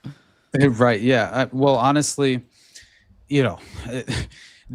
we've said so many times, these permanent establishment figures and personalities are so unimpressive. It's kind of extraordinary to witness, and I'm glad that as many people as seem to be are coming to terms with that fact. And at the very least, they're kind of becoming far more aware of that fact and internalizing it and not allowing these political creatures to, at the very least, get out of jail free in terms of their public their public events and public just any sort of time that they make public statements whatsoever. They should be derided in this way and kind of just shouted out of the room, honestly, is what we should be doing to all of our these political establishment figures. So I'm proud of that in terms of just the reaction of the room, and I hope that more people start reacting that way in terms of these elected kind of unimpressive political figures and personalities. In terms of literally every politician. Yeah, yes, honestly. and even the one you're thinking of. Seriously, because I'm tired of people actually having, except for, the chosen couple of names, right? Which even the Thomas Masseys of the world, which drive me insane that people consistently fall into the traps. I understand how appealing some of the concepts are in the political verbiage, but it's just another establishment figure who is not offering a plausible enough solution that will change the establishment and the systematic structure. And you guys already know I'm not here to kind of debate the political structured establishment that is currently structured in DC, because obviously I have fallen out of any sort of delusion that of partisan politics and engaging in it having any sort of like plausible positive solution in terms of being viable whatsoever working within the system. I think is kind of like it's a failed mission, but that's just how I view it personally, and I've said that many times in the past, but yeah, I'm kind of I'm politically jaded, right? And as I've said before, and I think you should be at this point, right? That honestly, you're kind of deceiving yourself in terms of repeating that cycle, and it will only lead to further demoralization or further justification, which is kind of cartoonish and naive and vulnerable at this point. If you actually believe that you can kind of re-engage with the system in its current form and have a positive outcome, I think again, what you're just you've become psychologically vulnerable, and you're being preyed upon by these very deliberate and deceptive voices in DC that are there to provide you with what looks like a plausible, viable alternative solution to the current structured system, but in reality is just a way for you to waste your time intellectually, and it's intellectual masturbation in a way. It's just what are you really accomplishing? That's the point I'm really attempting to make. So you better either be intellectually like attempting to grow and evolve, or throughout the process of conducting some sort of research into whatever is appealing to you. I just think it's important for people not to entirely waste their time in terms of engaging within the structured system as it is, and more often than not opt out. That is always my goal. And so I'm not going to be taken for that proverbial ride with the next political candidate that has been trotted out as some sort of populist candidate, right? That will provide us with that fictional fantasy alternative. Unplug from the system. Honestly, I think that's the best way you can. And they've made it impossible, but at least take the measures that are obviously available to us. But again, that's just that's a whole nother story. I'm just kind of bogged down in the concept of how unimpressive these political personalities really are in DC, and none of them are appealing to me whatsoever at this moment. But but anyway, I think what's happening with the migrant crisis, right? This is a massive manufactured, I was calling it the massive manufactured Moroccan migrant crisis, because that's exactly what it is. It's the confessions of an economic hitman, but this is how they weaponize borders. And so if you look at kind of how this is playing out, it's almost an oversimplification in terms of acting as if the political personalities involved in this crisis, in terms of the governments involved in Morocco and Spain. I think it's naive to imagine that one's a white hat and one's a black hat. This isn't how things work internationally speaking within globalist politics. It's just not. The geopolitical chess match at hand, yes, they're going to punish the sovereign citizens of Spain. They're not going to punish the elected officials, right? Yes, that will effectively happen at times. But in this context, I think you have two controlled assets that are playing out their role that will effectively cause chaos and wreak havoc, and ultimately only have a direct consequence in terms of the average person and the average members of just the average citizens, obviously within both countries is the point. And so you could look at this as this kind of again, it's a deliberate and malevolent kind of calculated attack on Spain through this immigration crisis, is what it seems like. And because it's definitely been orchestrated by this strange U.S.-Israeli pressure and the Zionist-occupied government attempting to obviously utilize this to their benefit in terms of how it seems as if there was a threat to members of the established government within Spain that has been made in terms of much more than a threat. But the point being is that it seems as if, and people need to understand as well, that you don't have this many immigrants just spontaneously migrate to the border, especially understanding like the geography of this border, which I do think people need to understand, and how small this territory is as well.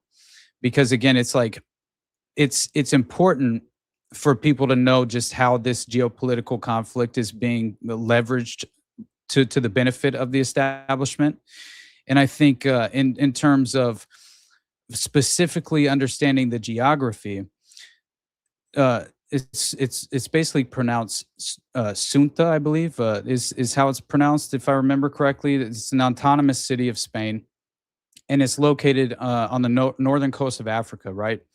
And this is across the Strait of Gibraltar from the mainland of Spain, and it shares a land border with Morocco. Ceuta is officially Spanish territory and has been governed by Spain for basically centuries at this point. And as a result, it's also a part of the European Union. Bing, bing, bing. This is a big problem because it uses the euro as its currency. Spanish is its official language, but the EU has had a direct a role to play in terms of this crisis.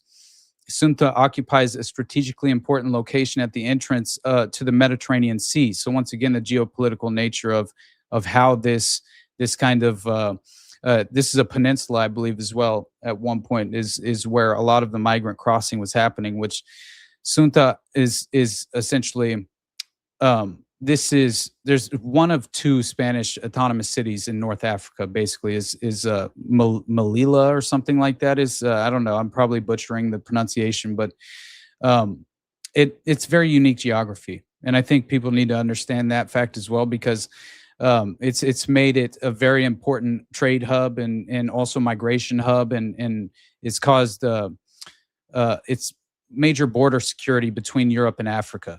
So this is a huge, at the very least, it's vital in terms of the geographical importance.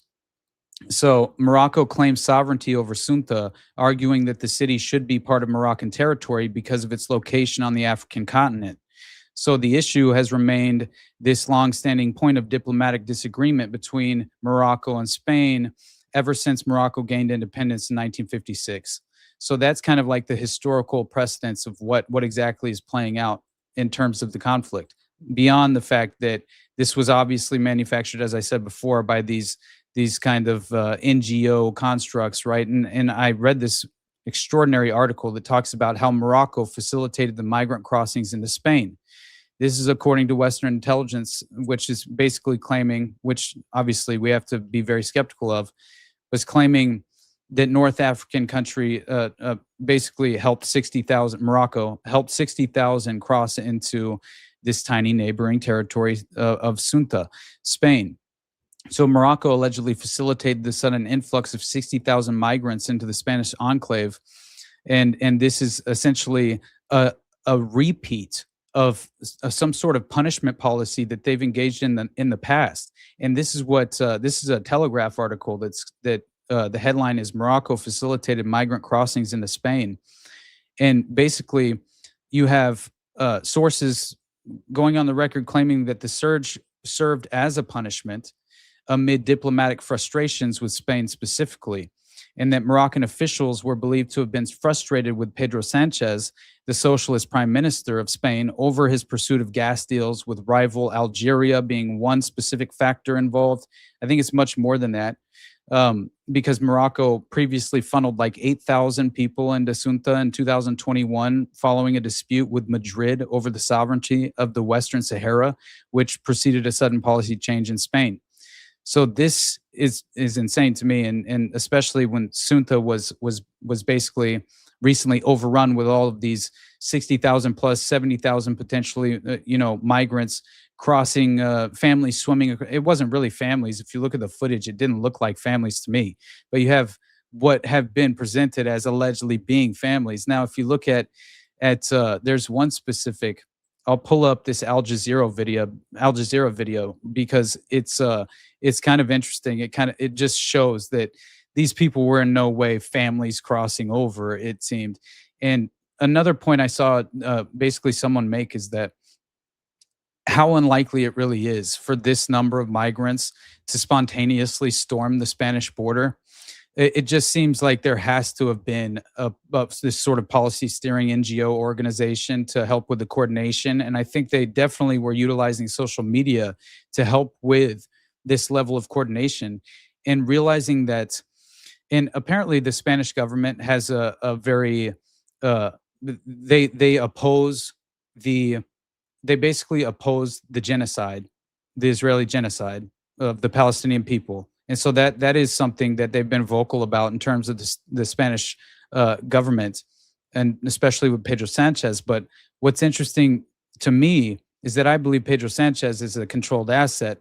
He's pictured with Alex Soros at one point, which I think is very interesting.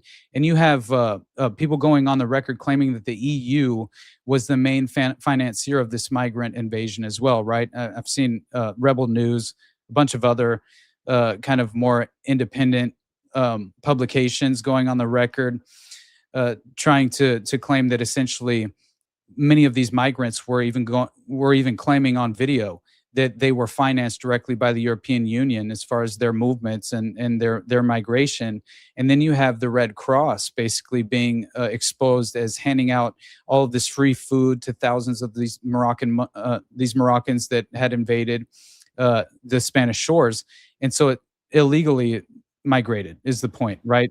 And so if you're considering all these NGOs playing a vital role in essentially facilitating this migration and allowing these people to remain there, and then also you see what look to be military transport vehicles, man, that are just pulling up and just opening up and flooding out nothing but military-aged males, really, in my opinion, out of these massive military transport vehicles. And so it seems like this is a calculated deception in terms of the migrant crisis being organic whatsoever. And if you look at what I found to be fascinating too is what seemed to have been a threat by Itamar Ben-Gvir after the fact, right? Just as it was all happening. So essentially, I believe it's if you look at I forgot to mention the Alex Soros part with the Spain socialist leader, right? Who's really kind of, I don't know, he's very unimpressive as well in his own right, but Pedro Sanchez is his name. And essentially you have, as I mentioned before, this North African enclave in Spain, Ceuta, is basically facing one of the largest migration, one of the largest migration surges in recent history, but in all of the history of this border crossing, which is interesting. And basically Pedro Sanchez came out and condemned the arrival of this 60,000 plus migrants from Morocco, and he called it directly an infringement on Spain's sovereignty. And then you have Trump coming out, and he makes a statement where he's criticizing Prime Minister of Spain, Pedro Sanchez, over this migration situation, which essentially he says that his approach, his policy approach, has contributed to this border crisis.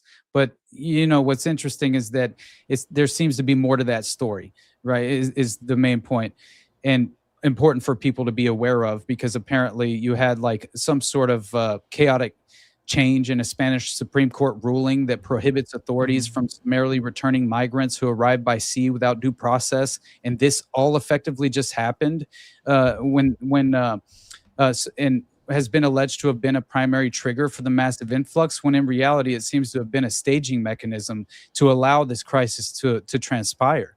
Because you even had Spanish officials coming out making statements that human trafficking networks were exploiting this legal shift by spreading rumors that crossing by water now guarantees entry, and turned a manageable flow into a chaotic surge of tens of thousands. that's alleged to have been, as well as economic desperation and things of that nature, geographic proximity, and all of this being referenced as a specific, because again, it's like a very short distance. You could legitimately swim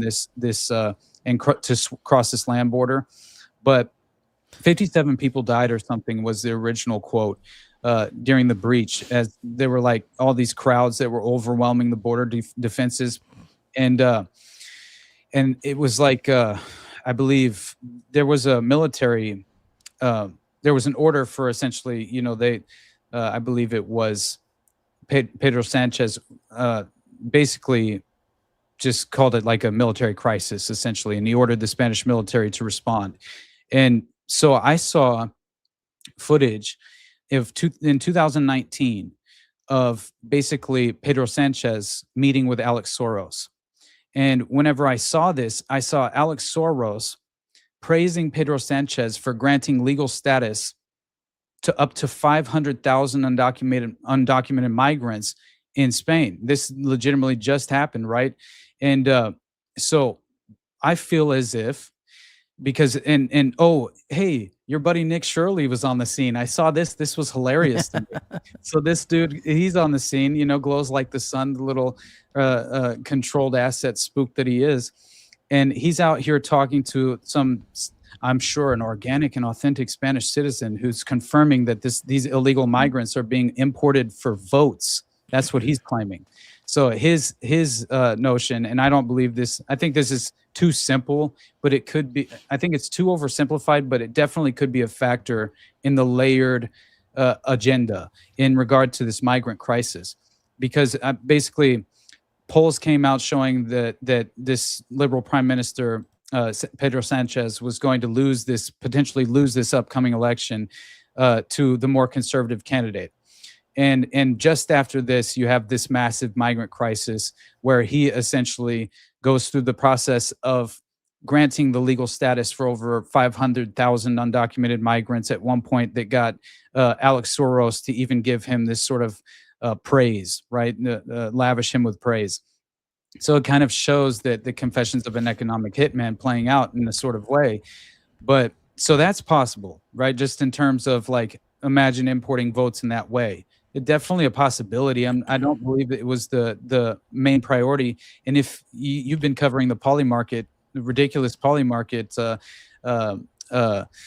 revelation sort of thing, and it's interesting to me how much Nick Shirley references poly market. By the way, it's kind of funny, but sure I saw. Do what? I'm sure he's getting paid. Yeah. Yeah, exactly. Because I saw a poly market post claiming that Spain revealed roughly 70,000 of the 72,000 migrants who entered Ceuta from Morocco have now left, which seems impossible, right?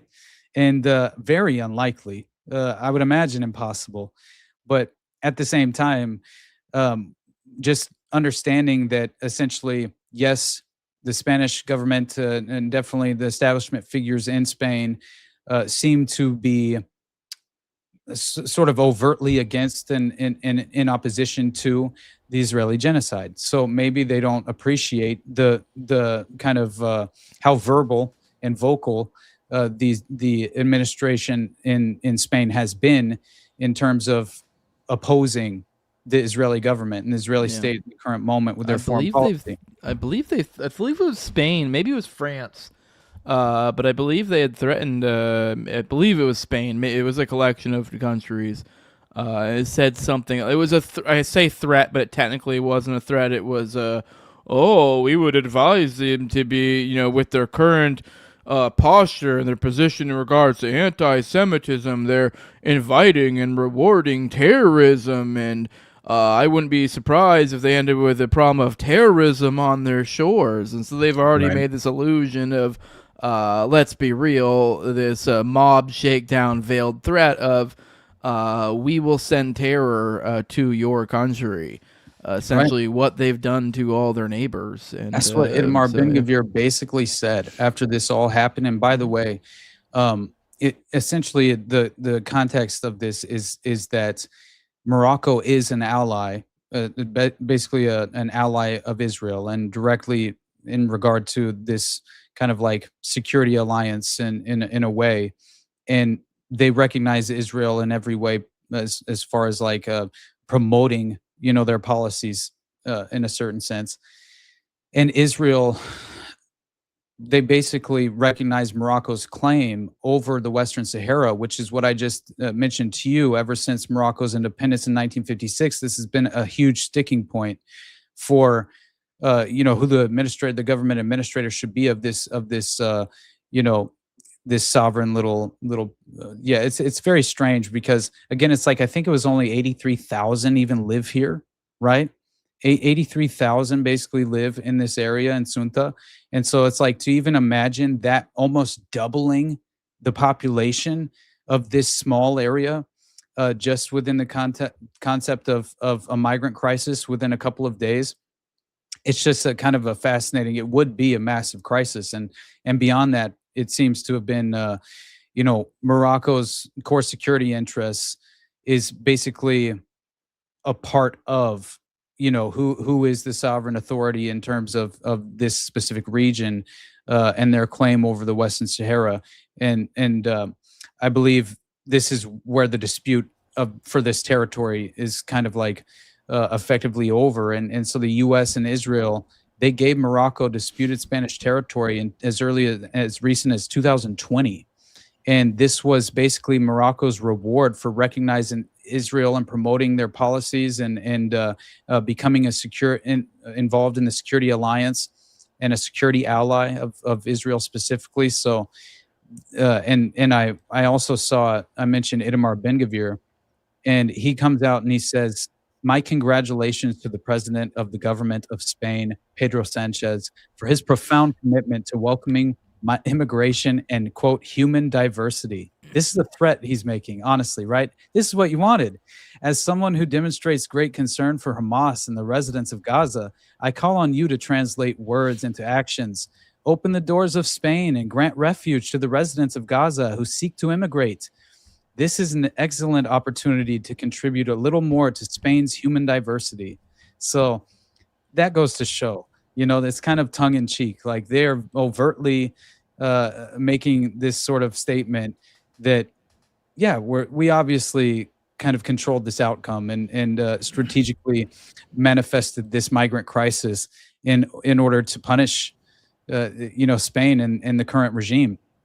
And I do think that's a plausible likelihood in terms of what the ultimate goal was involved here. But anyway, fascinating stuff, buddy. Absolutely. Sorry, go ahead. I just want to mention that the European Union, it just has to be involved, because this is so directly involved with controlling this specific territory in Spain. And so obviously you would have to think that the EU would be financing this migration in order for it to take place. And for this to be a strategic hub in the first place, of course they're going to utilize this opportunity. And it will only cause, I think, just within, you're going to have a very severe reaction in terms of the populace in that area, right? But anyway, go ahead. Sorry. No, you're good. I thought that this would be a good little clip to bring it to an end. Just kind of, I don't really know entirely what you're talking about here, Austin. I don't really get where anyone's getting the feeling that anything's artificial here. But here's a protester in front of the Moroccan embassy in Madrid. So let's check this out.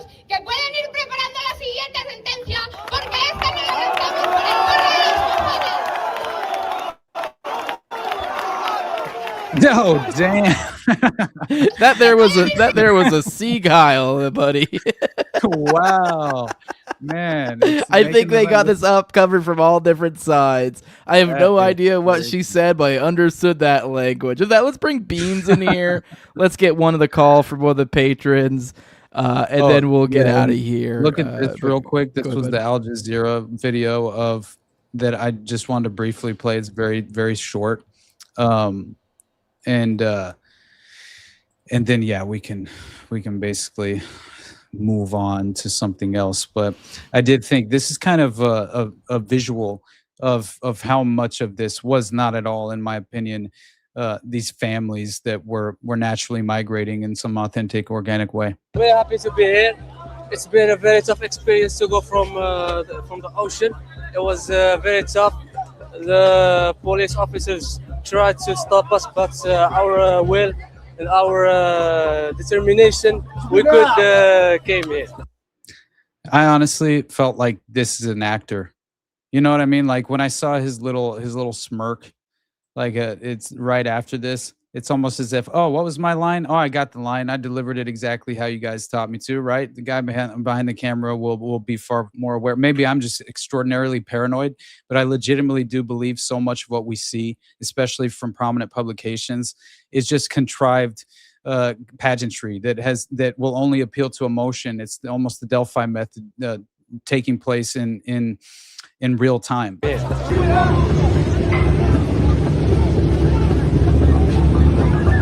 Emotional appeal, you know. I should read this.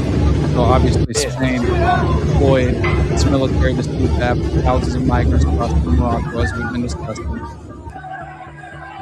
at least 9 people reported dead, 57 in the latest mass crossing.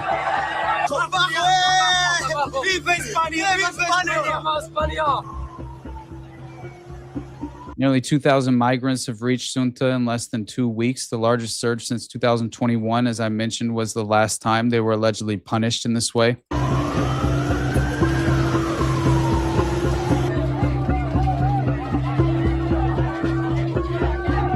No, I don't see families very much. There's one woman that I saw in all of that, to be honest. Austin, you're not showing the video right now. Okay. Oh, for real? Yeah, I don't know. You must have changed the slide or the presentation thing or whatever, so you don't have it up right now. I didn't touch anything, bro. You were showing it a second ago, and now it's not there. It's gone bye-bye. I don't know what you did. Mess with it. Hold on, I'll do it. Let's see. There we go. Is it back? Yeah, it's back. What's the last thing you saw? I mean, it only been a couple seconds. You're good. Okay. There's a couple families.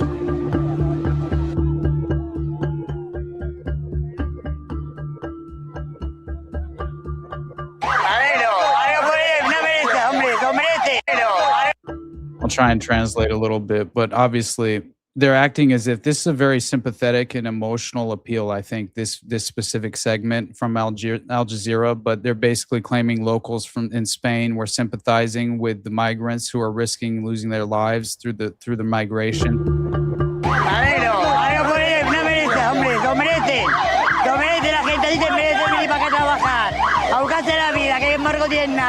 It looks like they chose a specific asset to then provide us with that sentiment, who looked to have been one of those homeless crackheads from downtown LA that they paid $5 to, and they thought they were negotiating to basically give a to go vote for the mayoral election. If you remember, that's basically who they just chose out of the crowd to provide the public sentiment of how Spain feels about the migration process happening.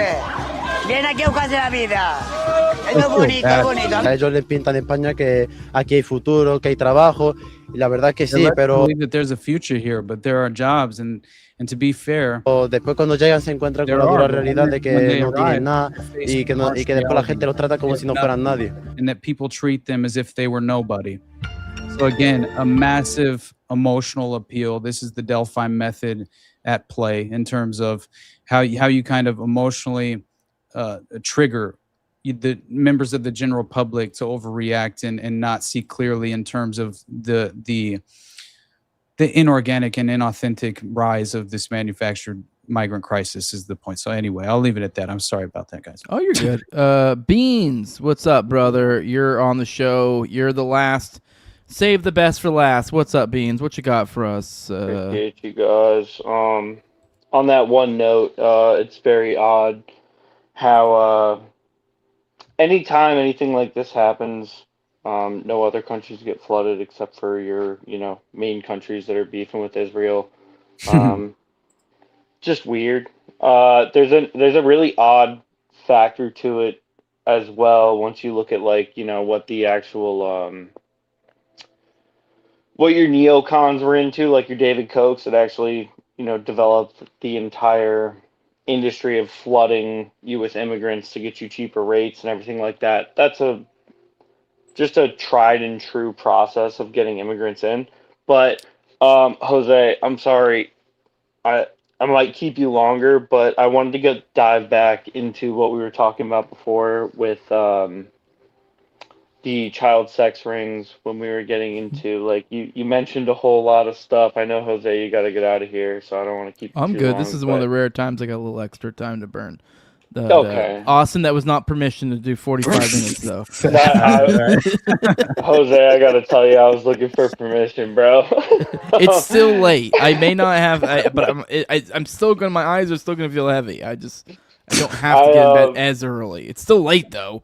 It is late. I'm in Florida, too. I don't know if you're voting for Fishback or Byron Donald, but No. I'm not gay. I've opted out. Don't worry. Yeah. Yeah. No. So I was wondering mostly, you dive back into these whole rings, and like the furthest back that I can get to like an individual area where these whole things happen typically is North Fox Island. Anything before that, there's not a whole lot of stuff going on, and like you get back to North Fox Island. And it's like the kind of the beginning of like protecting the wealthy versus, the normal plebeian or whatever. And you deal with Francis Sheldon. Mm-hmm. He disappears. And recently I was looking back into it, and I don't know why, but I decided to go on Google Maps, and I was looking at North Fox Island. Well, they opened up the airstrip at North Fox Island in October. It'll be 14 years ago. Right. So you're flying your children out there to go and camp on North Fox Island, and that kind of fucked me up. And then I came across a comment on Google Maps to say, go look at South Fox Island. And I don't know what's going on there, but there's these weird comments on there where it's the same thing. It's like, oh, the pancake was phenomenal, and you toss the Smurfs in the volcano. It was just really weird comments. I'm like, I don't know if anything's still going on out there, and it's right. Obviously just a weird thing. But as far as North Fox goes, it seemed like the beginning of where everything started.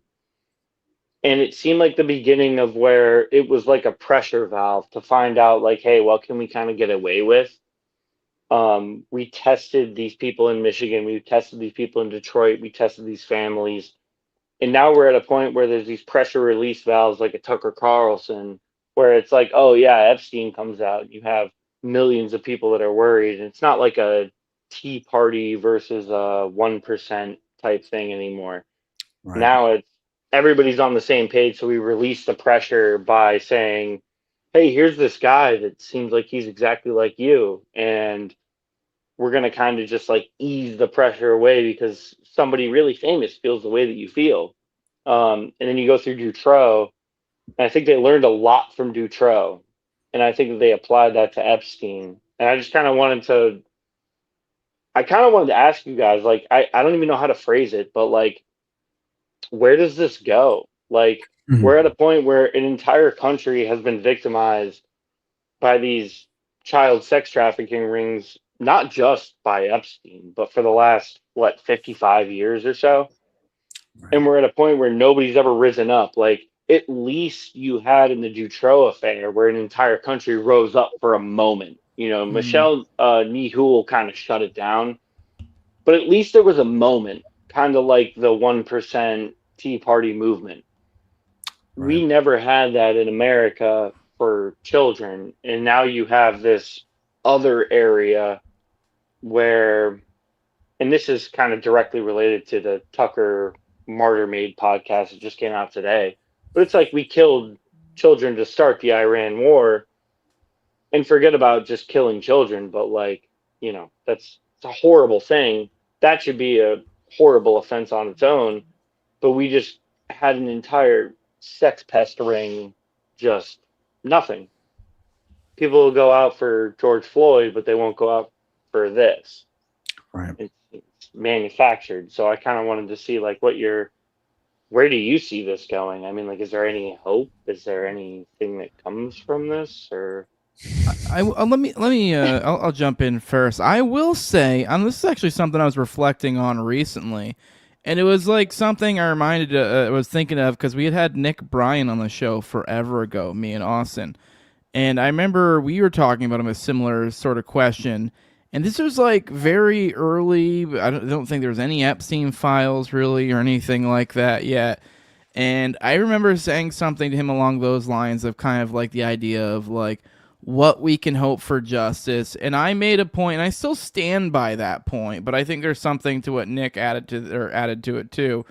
But the idea of that, like, it's kind of this like seen and unseen, and like, so, these certain, like, when you have these big bads that they're able to manipulate circumstances to where they're able to get off scot-free. We end up with these circumstances where people may become aware, but people are able to escape actual literal justice. And it's kind of like, what are we doing here? And I think to some degree, I mean, you may not always get the justice that you want, but it may be a step in the right direction.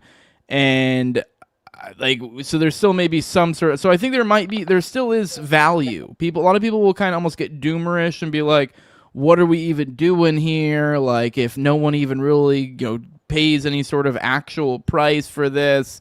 I mean, there might be some prices actually being paid that you might not see, but I still think there is value even if no one pays an actual literal price, because this is this unseen. This then makes people aware. From then people then, apply precautions in their life.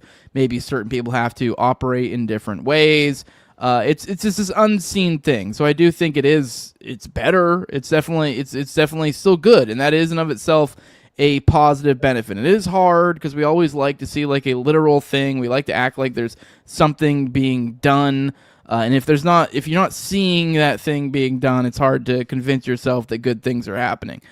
But I will say, reflecting back on that, we've actually had way more, maybe justice is the wrong word, but I guess sort of justice than even I anticipated at the time. So we've had more. So a lot of this is to some degree about perspective. Like, yes, we'd all love, there to be justice for all of these things, but this is just kind of how the world works. But I'm actually really astounded how much we have gone, and hopefully that continues going that way. And this is kind of something I'm not entirely sure. I've definitely made jokes and said things along the lines of kind of like how Belgium, they kind of gave them ups for actually going harder in the paint than we did for the horrors of their of the Dutroux files.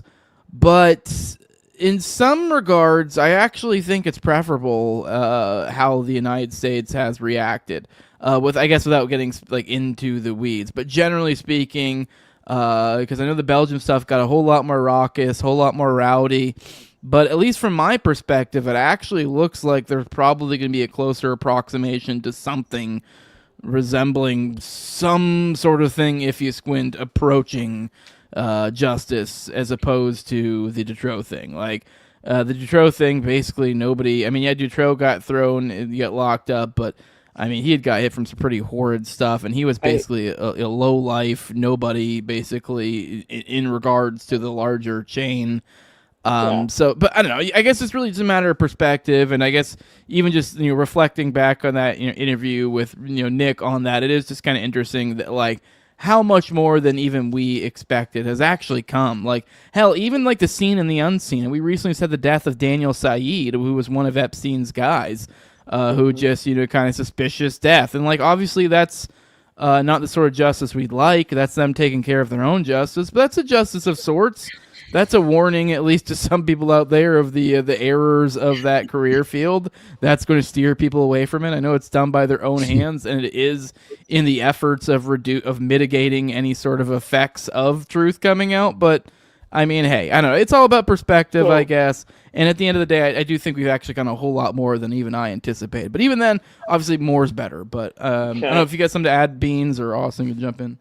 Just one thing real quick. I 100% agree with you. If you look at if you look at from where we started at with, again, like the earliest thing that I can even think of is like North Fox Island. Obviously, there was like, the Odyssey Foundation and all these different things that happened kind of before North Fox Island, but that was like the first thing that was like physical a physical point that you could point to versus like a metaphorical, hey, there's magazines going around, whatever. It was like a physical thing. From that point moving forward, everything has consistently gotten better. Where you look at like, at least Craig Spence went down. Larry still out there doing his thing, kind of bothers me, whatever. But at least like as the years go on over the last 50 years, you get more and more intel and you get more and more information. I agree with you. It's better. I'm not saying it's perfect, but we're moving in it. We're trending in the right direction. But as far as Epstein goes, I still have a problem with like, I look at, people talk about the Rothschild connection now, and it's like, why is Les Wexner going out? Or I think was it Bill that was saying that the Rothschild connection was there as well, Yeah. and they were both just He spitting was it out. closer to Ghislaine because of the Rothschild connection. Right. And basically, everybody of significance has said they were connected to the Rothschilds. It seems at this point. Wexner said it too. Like everyone said it. But go on. But it was only to that one. Was it Aaron de Rothschild? Whoever it was. It was only to her. And to me, I'm like, okay, well, the heir to the Rothschilds, Aaron, whatever it is, the Rothschild. To me, it's like I look at that and I go, well, why are they all bringing up her, and why is that the only name that's like not blacked out in the thing? And I'm like, well, the patriarch of the family just died. There's got to be a vying for position in the family between the whole family because the patriarch just died. Maybe this is like some weird push to try and like make a move within the family. I don't know. But it feels processed. Like it doesn't feel natural. Whereas like when you look at what Nick uncovered with the Franklin scandal, that seemed really natural. You look at even with North Fox Island, Francis Sheldon gets found out. Yeah, he got away. He didn't do anything. He gets found out in India years later with a child on his lap. It's a weird thing, but at least he was like pinpointed. Whereas now we're getting all these documents that are completely blacked out. We're not allowed to know anything, but for some reason, certain names are popping up and certain names are still hidden. And you have JD Vance still hiding these names. And it's like, it feels coordinated, but it is, to your point, Jose, it is still more. It's still more than we've ever got. That's all. Is it though, or are we just living don't know. through it, man? I think there's a difference. We're living it might through be a this. TV show. We're not looking back in history and reflecting on a time that we weren't a part of. And so honestly, I just think, look, I am in no way optimistic in terms of this pedophile occupied government. I mean, my God, you bring up North Fox Island, instantly it's Oakland County child killers, it's Brother Paul's children mission. I mean, this is just like, I mean, when you realize the depth of the depravity, right? This is why I think that whenever I did my Detroit episode, I felt like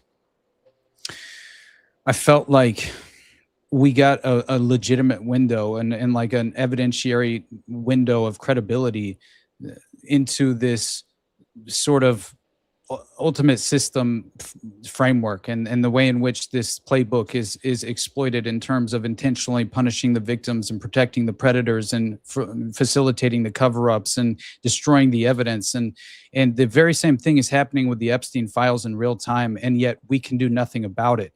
So how has anything changed? And yet it's more overtly in our faces in terms of we're all aware of it, and still there's nothing we can do. So at this point, I think we all just need to come to this is what I felt personally was honestly, the level of deception that they've legitimately leveraged against us to disguise the true dynamics of power within the construct of these enterprises and these various child exploitation networks, you also have to ultimately just kind of look yourself in the mirror and think, because I really don't view, now personally, obviously we can't engage in any sort of like individual sovereignty. We're not really free citizens, in my opinion, right? And so at the same time, it's like liberty doesn't truly exist, because what freedom are we to find if we are truly just enslaved under these chains of human trafficking? I think is how we should look at it, right? Because there's no way around the fact that this is being facilitated, covered up, and legitimately under our very noses in real time. It's in no way even taking root in terms of people prioritizing what matters most, right? No, they'll actually just consistently, like I see people that I know and love that are more concerned with enforcing their political ideology upon their neighbor rather than considering the reality of the formidable threat we truly face with our own common enemy, which is this fucking pedophile occupied government, this political establishment that we cannot seem to hold accountable whatsoever, no matter what we do. And so how long can we stand idly by while the true intentions of our ruling class are beyond the veil of public scrutiny? It's impossible, right? For us to honestly, when we look at all of these examples and it becomes overtly obvious that it's just never ending in terms of these examples of the deliberate demise of our social ethics, they have gone through a process of intentionally unraveling the very moral fabric of modern society while placing us on what I view as a very pernicious path to complete and total societal collapse. So what I don't know about having some sort of, like, my fundamental hope and inspiration comes with the level of individual sovereignty I can exercise on a daily basis around the people I love, and hopefully have a positive effect on them and the people I come into contact with, as much as I try and kind of isolate from the outside world, because I can't imagine having a good faith conversation with the average person, because they seem almost sort of as if it's an impossibility. Yeah, it's a foreign concept. It's nothing that they've ever really even engaged in. Yeah. It's subjective intellectual thought, and anyway, I just I'm not at all selling a black pill. You guys know this. That's not how I feel. I just think the beauty of life is in the relationships that we can cultivate and these conversations that we can have and that intellectual growth process. Yeah. And so thank God for that opportunity, and thank God for us to be able to, in our own way, hold power accountable by speaking the truth as much as we can possibly do it. And that is my goal. Hopefully I can introduce people to these concepts that will only,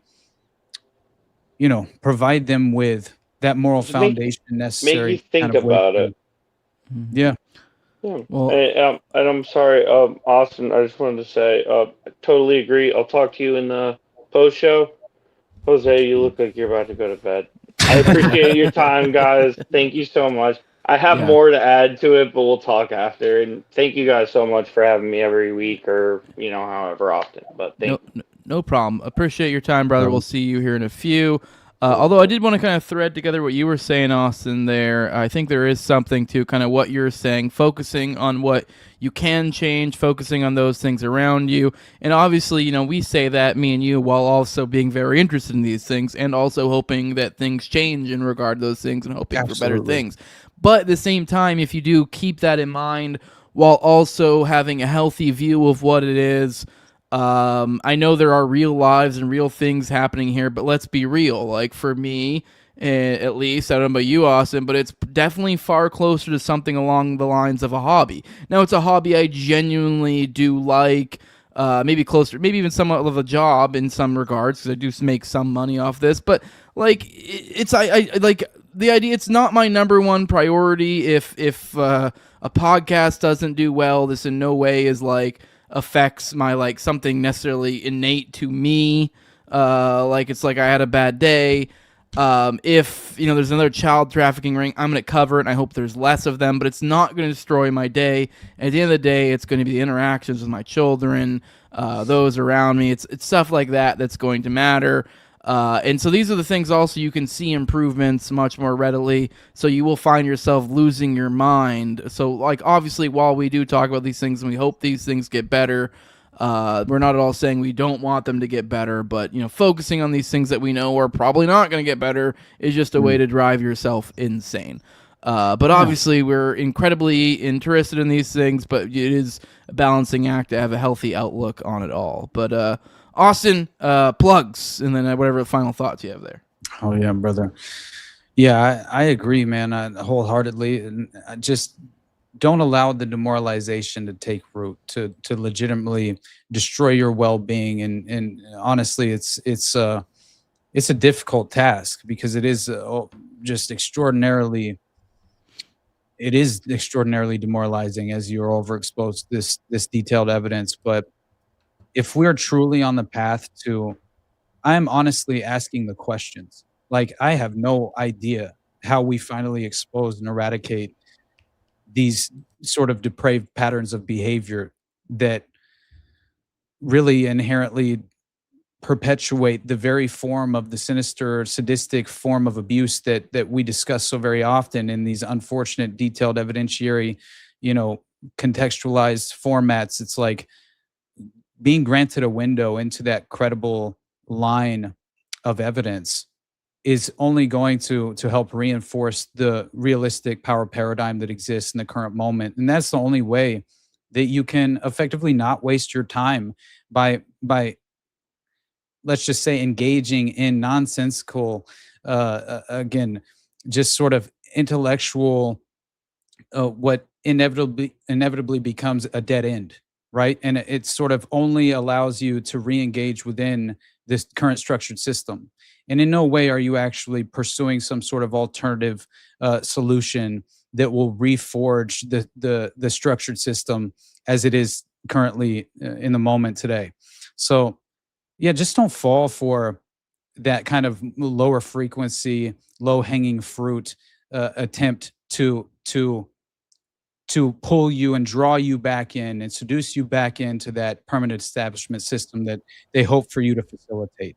And it will only, unfortunately, facilitate the most self-defeating interests you could imagine and policies you could ever imagine. So yeah, I'll leave it at that. But you guys, you know how much I appreciate you all showing up every week, and beyond that, just engaging with our content whatsoever. It means the world to me, and I have nothing but love for all of you. And Jose, I love you too, brother. I'm excited, honestly, to try and get to see you this weekend. So anytime, and by the way, anyone who is going to Orlando this weekend, let me know, hit me up. I'd love to, obviously, to meet as much to you as possible, because I think that's also something that inspires me and kind of moves me forward. It drives me forward, because I realize I started this so I wouldn't feel as alone. I have felt like a misfit alien my entire life, no matter where I go.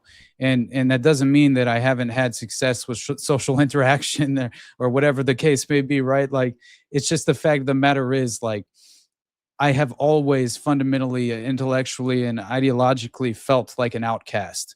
And so the moment that I can actually kind of re-engage with the world and find myself in an environment surrounded by people who are much more like-minded, it's something that I will never take for granted. And I'm so very grateful for that opportunity. So I hope to see you guys and meet you guys and have just a genuine conversation if it's possible. And beyond that, you guys know to follow me at the Underclass Podcast.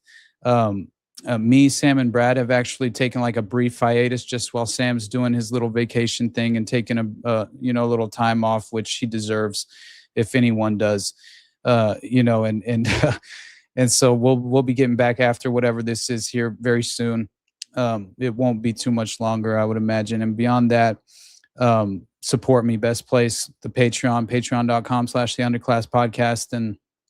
And yeah, I'll be I'll try and make an announcement on the Patreon as well soon before I leave. I should be flying out like a red eye on Thursday. So it's going to be an interesting travel experience, I would imagine. Hopefully I don't get sick this time, because last time I contracted the Bro Grove AIDS. So anyway, nothing but love, you guys. I love you, Jose. Love you too, brother. For those who want to support what I'm doing, leave a like, share, subscribe, comment, leave a 5-star review on iTunes or Spotify.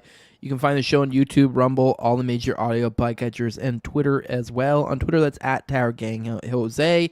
Everywhere else, it's a No Way Jose podcast. If you want to support the show the best way you can do that with money over at patreon.com/No Way Jose 2020. Lowest level's $2. You get access to early episodes. I do about 1 to 2 of those per week.